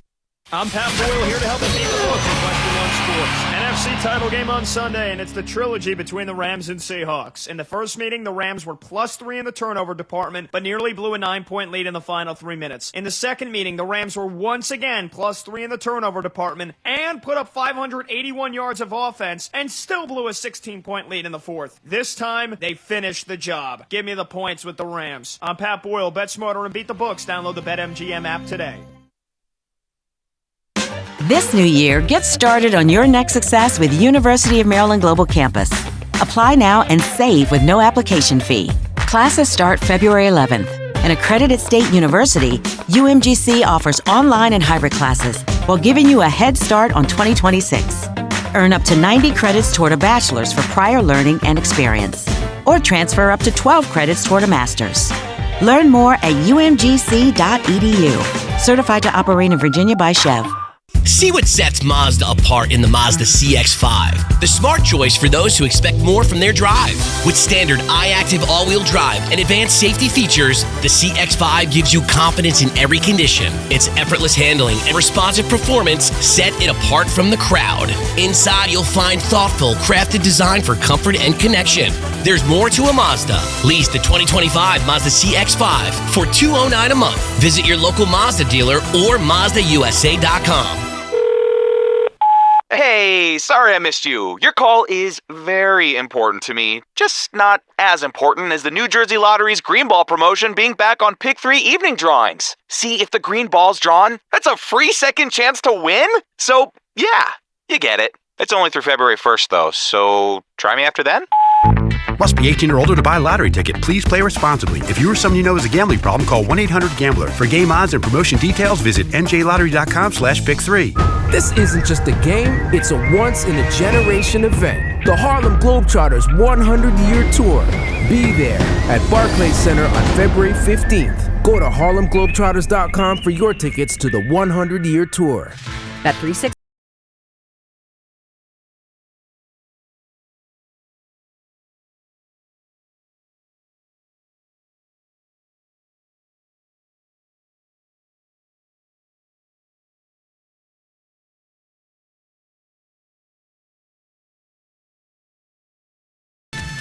Gambling problem? Call 1-800-GAMBLER. 21 plus only. Must be physically located in New Jersey. T&Cs apply. Fun is in the driver's seat at Nielsen Dodge. Get a great deal on the new Jeep, Chrysler, Dodge, or Ram you really want with 0 down payment available, plus the credit help you need. Shop online at nielsendodge.com. Start something new sales event. This is the story of the one. As an HVAC technician, he and his digital multimeter are in high demand. So when a noisy office HVAC turns out to be a failing blower motor, he doesn't break a sweat. With Grainger's easy-to-use website and product information, he selects the product he needs to keep everything humming right along. Call 1-800-GRAINGER, click Grainger.com, or just stop by. Grainger, for the ones who get it done. You're still grooving, still connecting, still loving, still turning up, still thriving. You still got it, but your immune system, it weakens as you age. That's where vaccines come in. They help train and strengthen your immune response to fight off respiratory illnesses like flu, pneumococcal pneumonia, RSV, or COVID-19. Ask your doctor or pharmacist which vaccines you need. Book in minutes at vaxassist.com. Sponsored by Pfizer. Just one drive in a Mercedes-Benz, you'll understand why it's a gift that keeps on giving. The Mercedes-Benz Holiday Love Celebration lives on at Mercedes-Benz of Edison. Choose from over 500 vehicles and experience the love during the extended Holiday Love Celebration at Mercedes-Benz of Edison. It's Tiki Barber with 2 words any business owner wants to hear. Extra income. Amazon Hub Delivery is looking for New York businesses to assist with local deliveries. You get paid for each package delivered. Amazon Hub Delivery has no startup cost, no long-term contracts, and no delivery experience required. If you're a New York business ready to assist with local deliveries, sign up today at amazon.com/hub delivery. That's amazon.com/HUB delivery. At Town Fair Tire, New England's largest name brand discount tire dealer, you get it all. The guaranteed lowest price, the most free services, and we accept all valid rebates from any manufacturer and from our competition. Yes, we accept them all, even competitor rebates. Town Fair Tire, New England's largest discount tire dealer, now with over 120 stores from Connecticut to Maine. Nobody beats Town Fair Tire. Nobody. Name brands at discount prices. Town Fair Tire. Hey, Boomer here. When the game's on the line, you need a winning play. And for electrical pros, that's Cooper Electric. With 70 locations all across the tri-state area and easy online ordering, my friends at Cooper Electric have the inventory and expertise to keep your projects moving. From tools to wire to lighting, Cooper is the playbook for pros who want to win every single job. Make the winning play. Visit cooper-electric.com today. That's cooper-electric.com. Cooper Electric, our knowledge is electric. History's masterpieces wouldn't be the same without their most notable accents. Neither would the Kia Sportage without its multiple drive modes. The Kia Sorento without its expansive 12.3-inch panoramic display. Or the Kia Telluride without its 3 rows of spacious seating. The Kia SUVs. Kia, movement that inspires. Call 800-333-4KIA for details. Always drive safely. Limited inventory available. Guys, if you want the greatest night of your life, I mean your best night ever, then you gotta hear this. There's a new ED pill out, and it's from the makers of Viagra. It's their first new ED pill in over 20 years. This new super pill is called Viagra AGV, and it's unbelievable. It works super fast in only 11 minutes and lasts up to 14 hours thanks to its new vasodynamic delivery system. Plus, it's FDA approved and safe. There has never been any ED pill like it. It's unreal what it does to you. In testing, Viagra AGV crushed every other ED pill. It destroyed them all. And now, 9 out of 10 urologists are recommending Viagra AGV over any other ED pill. Every man alive needs to try this new Viagra AGV super pill at least once. Then you'll know why men are going crazy over it. So if you want to have the most incredible night of your life, you can't miss this. Go to scoreblue.com and try it while supplies last. That's scoreblue.com. It's good to let it out by calling the WFAN Sports Fan Helpline, 888-808-1019. Powered by Paramount Plus. Count on Paramount Plus to stream every NFL on CBS playoff game. I do want to apologize. So we took a caller in the last segment, and I lectured him about something he said on his call, and then we got thrown off. And then Tiki took another call, and we never answered his question. And the only reason I know that is he's emailed me at thericob@gmail.com to say, you didn't answer my question. And so his question. My bad. Yeah, my bad. Your bad. All our bads. His question was, why is the Cody Bellinger deal that the Yankees gave him, 5 years, 160, better than if the Mets simply offered Cody the offer they made Kyle Tucker at 4 years, 160? Now, the answer is it's not. But the Mets never offered that. And the reason the Mets never offered that is twofold. Number one, Cody Bellinger is older than Kyle Tucker. And so I don't think they were ever willing to give him a 4-year contract. And two, Cody Bellinger isn't as good as Kyle Tucker. And so when you say, hey, I'd prefer Cody Bellinger, I get it. You could prefer him all you want.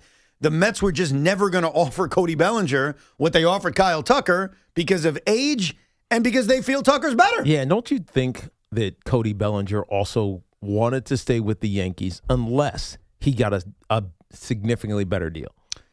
Yeah, I think years or AAV. I think it certainly seems like he preferred to be with the Yankees, but he was never made a better offer, so I don't know. Yeah. Like, was he an every dollar guy? Maybe not. Was it going to be, hey, I want to stay with the Yankees, just get me the best offer? I don't know. So I don't know, only because there was never a significant offer for Bellinger. It felt like Bellinger's market was simply the Yankees this entire time. The only offer the Mets were ever going to be willing to give Cody was less than 3 years, like 2 years, with an AAV maybe in the 40s. Maybe similar to what they gave Bo Bichette. But they weren't going to make the Kyle Tucker offer because they view Kyle Tucker as better than Cody Bellinger. And by the way, so did the Dodgers. And so does everybody outside of the Yankees who never really had an interest in Tucker, probably because they were never willing to pay that price. Right. So hopefully that answers your question. But it is Friday, a little after 1:30. And so this is the part of the week where we get to re-listen to all the mistaken idioms that we may have issued over the last week. And now it's not just me, Tiki, and Sean. Hey, you know what time it is? It's Idiots with Idioms. Idiots with Idioms. Idiots with Idioms. Idiots with Idioms. Laugh till you split your sides. Idiots with Idioms.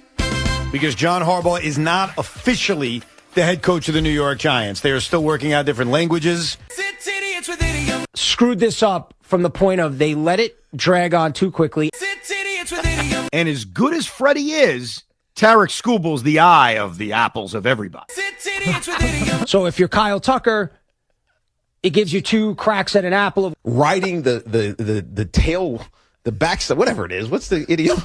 Riding the tailcoats, whatever. The tailcoats. Tailcoats. It's Idiots with Idioms. Sean nailed it. The person with the biggest X on their back. Is that what it is? It's Idiots with Idioms. And I wanted to hear the arrogant, somewhat snarty Evan Roberts. It's Idiots with Idioms. The Picasso painting that David Stearns was trying to paint when he lost Pete Alonso and traded Brandon Nimmo is coming into full circle now. It's coming into clear picture. It's Idiots with Idioms. Rob Manfred loves this. He loved it. If I could get into a secret lair last night, It's Idiots with Idioms. his value is good, but it could be gooder. It's Idiots with Idioms. If you're going to complain and you've been chomping on the bit. It's Idiots with Idioms. In my lifetime as a 42-year-old man, not a 42-year-old virgin, though that was a good movie. Hey, there's actually a big difference between 8 inches and 12 inches. There is. It's Idiots with Idioms. Are they going to be better than last year? This team on paper, is it better than the previous adoration of it? It's Idiots with Idioms. Stood put. Is that right? Stood put? Stood pat. Stood pat. I think you just made it to the list of Evan and Tiki's. I forget what they call it, but when you make up your own phrases. Yeah. So you stood put. Yeah, stood put. Stood put. Stood pat. Okay. Stood pat. That's exactly right. Laugh till you split your sides. Idiots with Idioms. There you go. By the way, we corrected Sean's because I think Sean's should be right.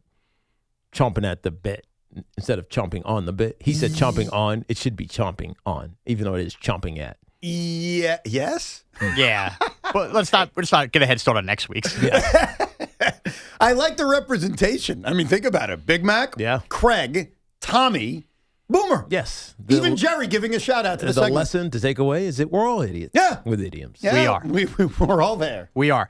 This Fan Focus is sponsored by Chef IQ, precision cooking, effortless results, chefiq.com. The Celtics are visiting Brooklyn tonight as the Nets look to score 70 points for the first time in a week. The Devils are in Vancouver, the Rangers in San Jose. And an important note, if you're a Johnny's fan, St. John's at Xavier tomorrow afternoon has been moved up from 2:30 p.m. to 1:30 p.m.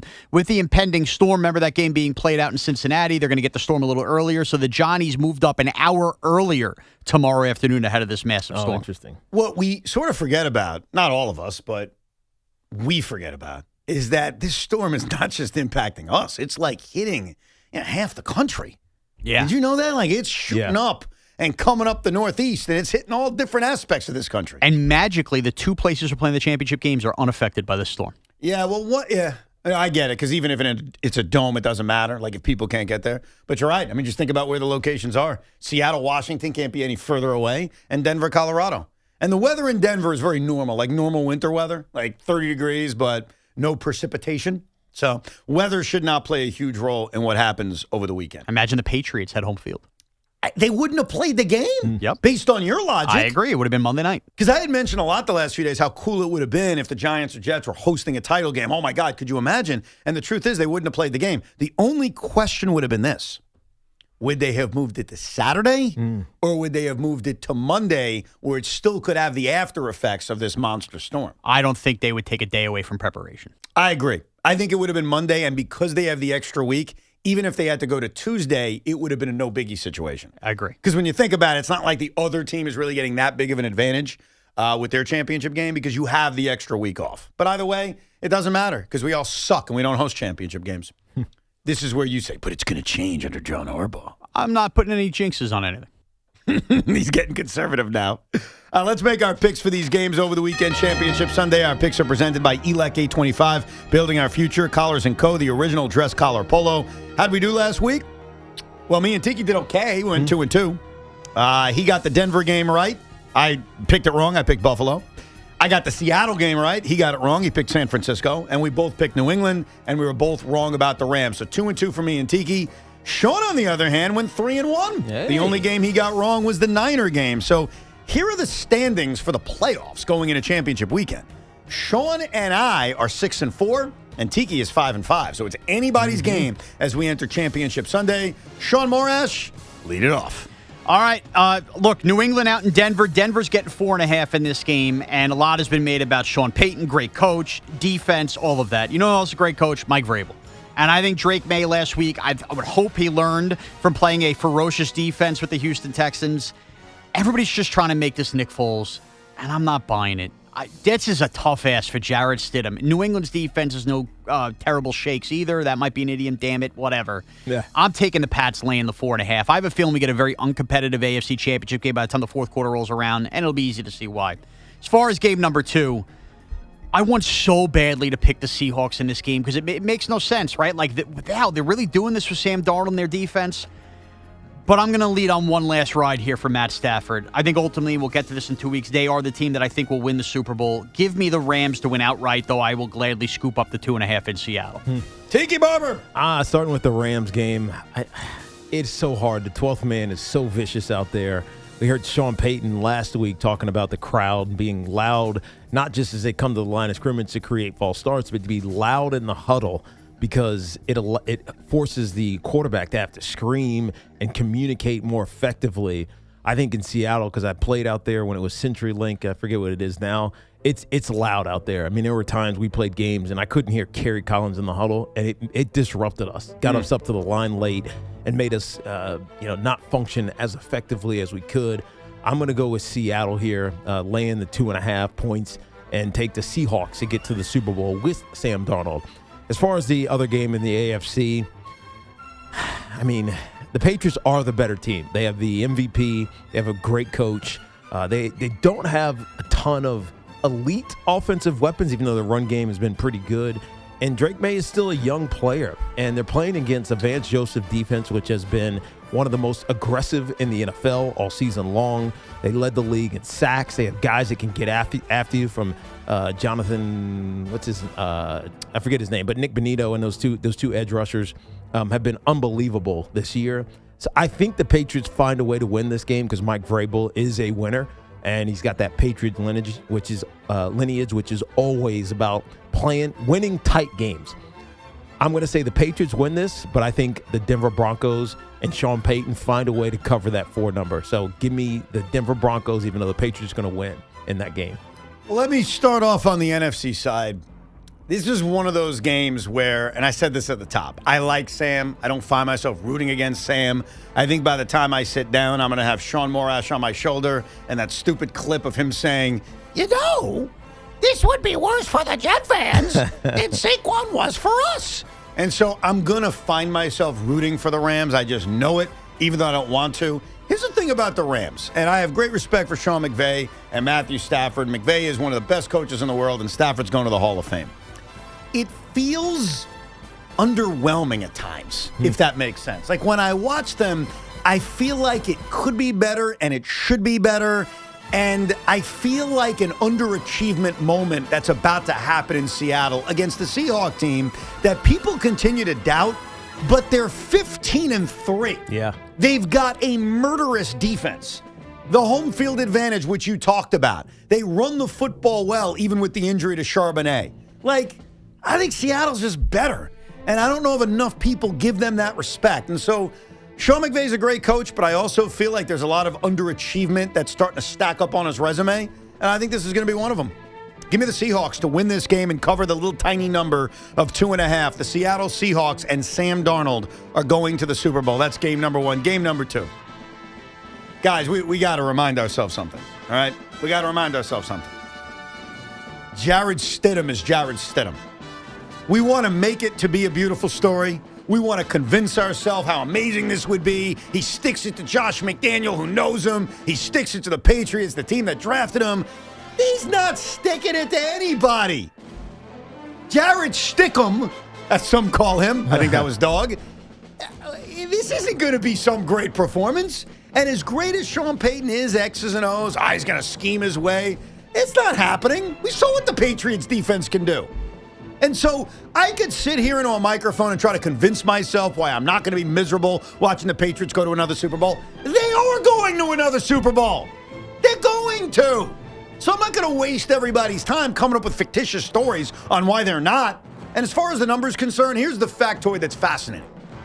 In the history of championship games in which the road team is favored,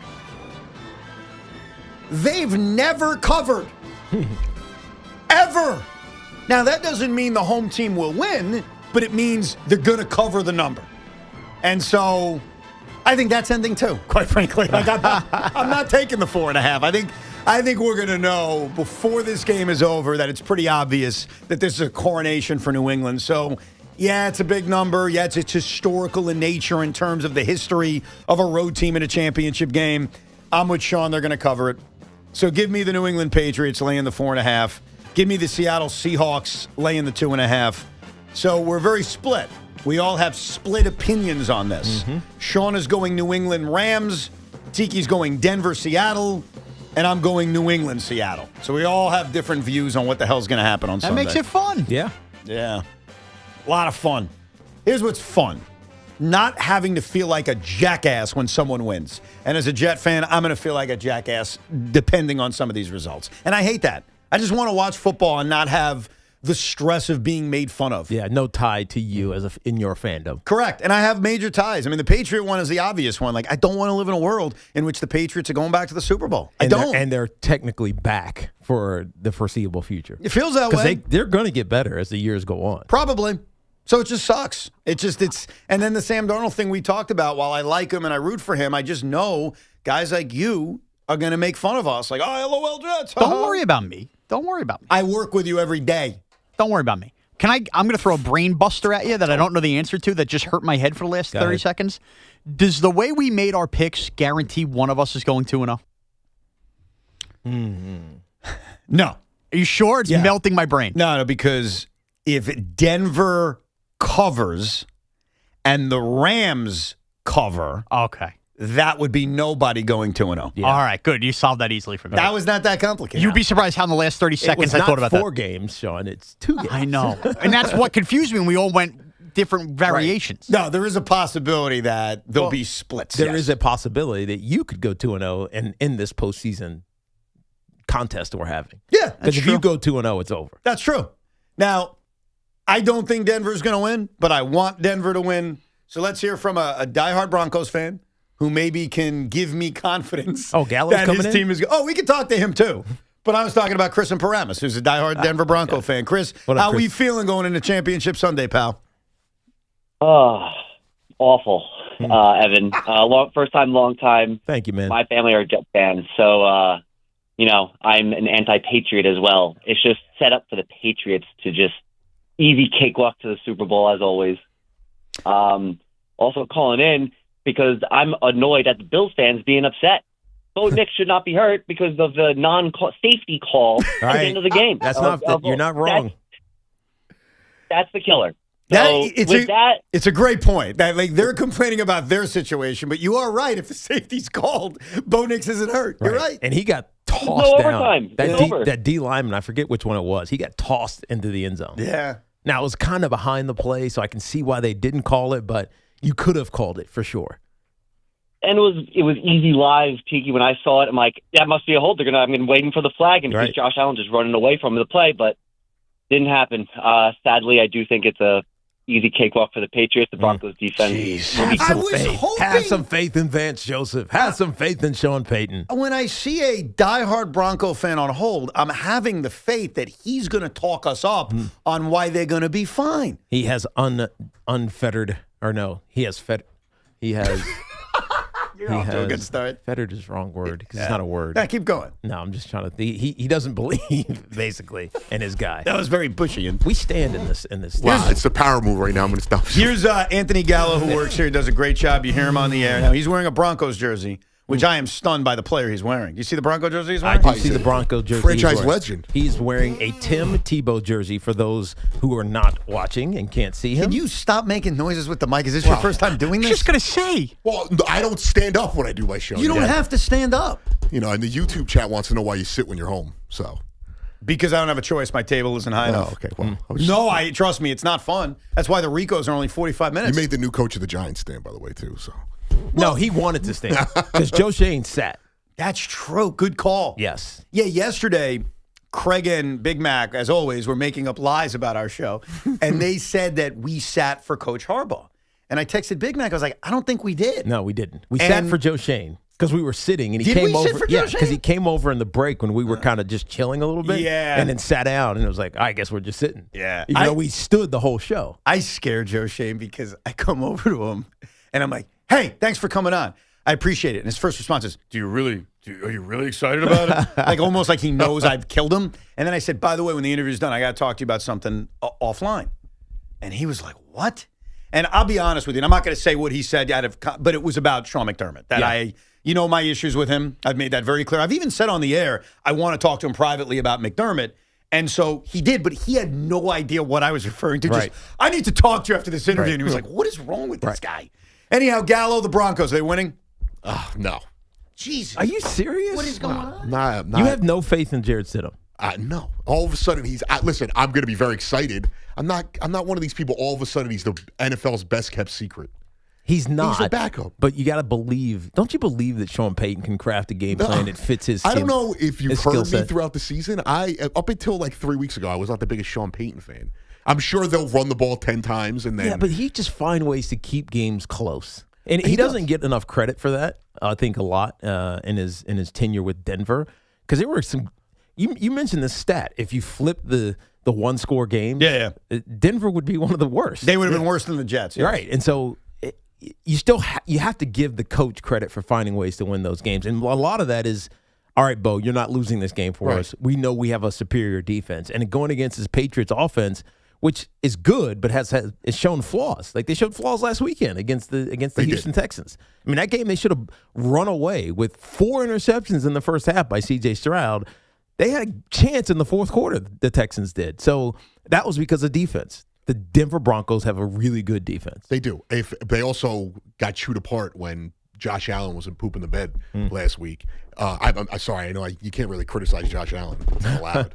As I was told by Sean Marash, I was being a little unfair to him on Saturday. They're not going to win. And also, they're going to have to be perfect offensively. And to the point about Sean Payton, they'll run the ball 10 times and they'll get a first down every one of those plays. Then they won't run the ball again for 3 quarters. You can't do that with Jared Stidham. In fairness, the criticism that Sean had about you is that you were on WFAN after the Bronco-Bill game basically doing a Broncos postgame No, I wasn't. show. I was not. That was the accusation. Also, pretty much. No, it was not. I was not. You can't criticize Josh Allen because then you're a homer for a guy who gives up 4 turnovers in a game. And By the way, we criticize Josh Allen. No. Everybody does. Gallo did the classic, didn't listen. I said you blame Josh Allen for past playoff failure. Well, I mean, the one time he had another bad game, and the rest of the team didn't get any. No, but that's the part that's unfair. Like I don't think I look at the Bills' failures as being I about. was saying, when are we allowed to criticize? We are everybody. Well, I mean, You don't think people are criticizing the way he handled the end of the first half? There's a lot of pushback. By who? Bill fans? Who cares about them? They're losers. Of people that cover the sport. Well, we're not talking about them. I'm talking about like human beings on WFAN. And you're a real fan. I am a real fan. Yeah. No, the I also was very fair to Josh Allen and the Bills, and it wasn't. I hugged a Bills fan Gallo, coming into the station. You stop. You're in a tough spot. I understand. I'm not. He was doing the Bubby Brista. You're a Bronco fan after a Bronco playoff who's game. actively, and you guys can attest to this, told you I did not think they were very good this year. So I'm still shocked they're in the AFC title game. And of course, they're in the AFC title game without their quarterback, which, if we want to talk about a call that was blown, if they call the safety in the end zone, what the Bronco fan. Bo Nix is playing this weekend. Yeah. And you're still not confident they're beating the Patriots. I actually was. If they had Bo Nix, it's different when Jarrett Stidham, who hasn't taken a snap all year. If they win he's this not game, Jeff Hostetler. He's not Nick Foles. He took one knee during the year. If they win this game on Sunday and they get to a Super Bowl, you can never criticize Sean Payton ever again. No. Okay. I appreciate you guys. All right, thank you, Gallon. Jesus, no Bronco fan believes. Nobody wants to believe in the Broncos. I know. Not even people who are diehard for the Broncos. I know. I almost feel if this was the Jets, I'd believe even more because it would be like the perfect story of how they're finally going to get to a Super Bowl. They got here despite some of the flaws. Yeah. And wouldn't it be something that's how we get there with a backup quarterback who hasn't played at all this season? Yeah. We shall see. Either way, we'll be here Monday at 10 a.m. talking about all of it. Well, maybe not here. To the audience, we'll be here. Yes. We'll be talking into a microphone, hopefully. Good luck in the snow. Keep safe. Carton Show's next. Goodbye. This is an Odyssey Sports Minute. The Baltimore Ravens will hire Chargers defensive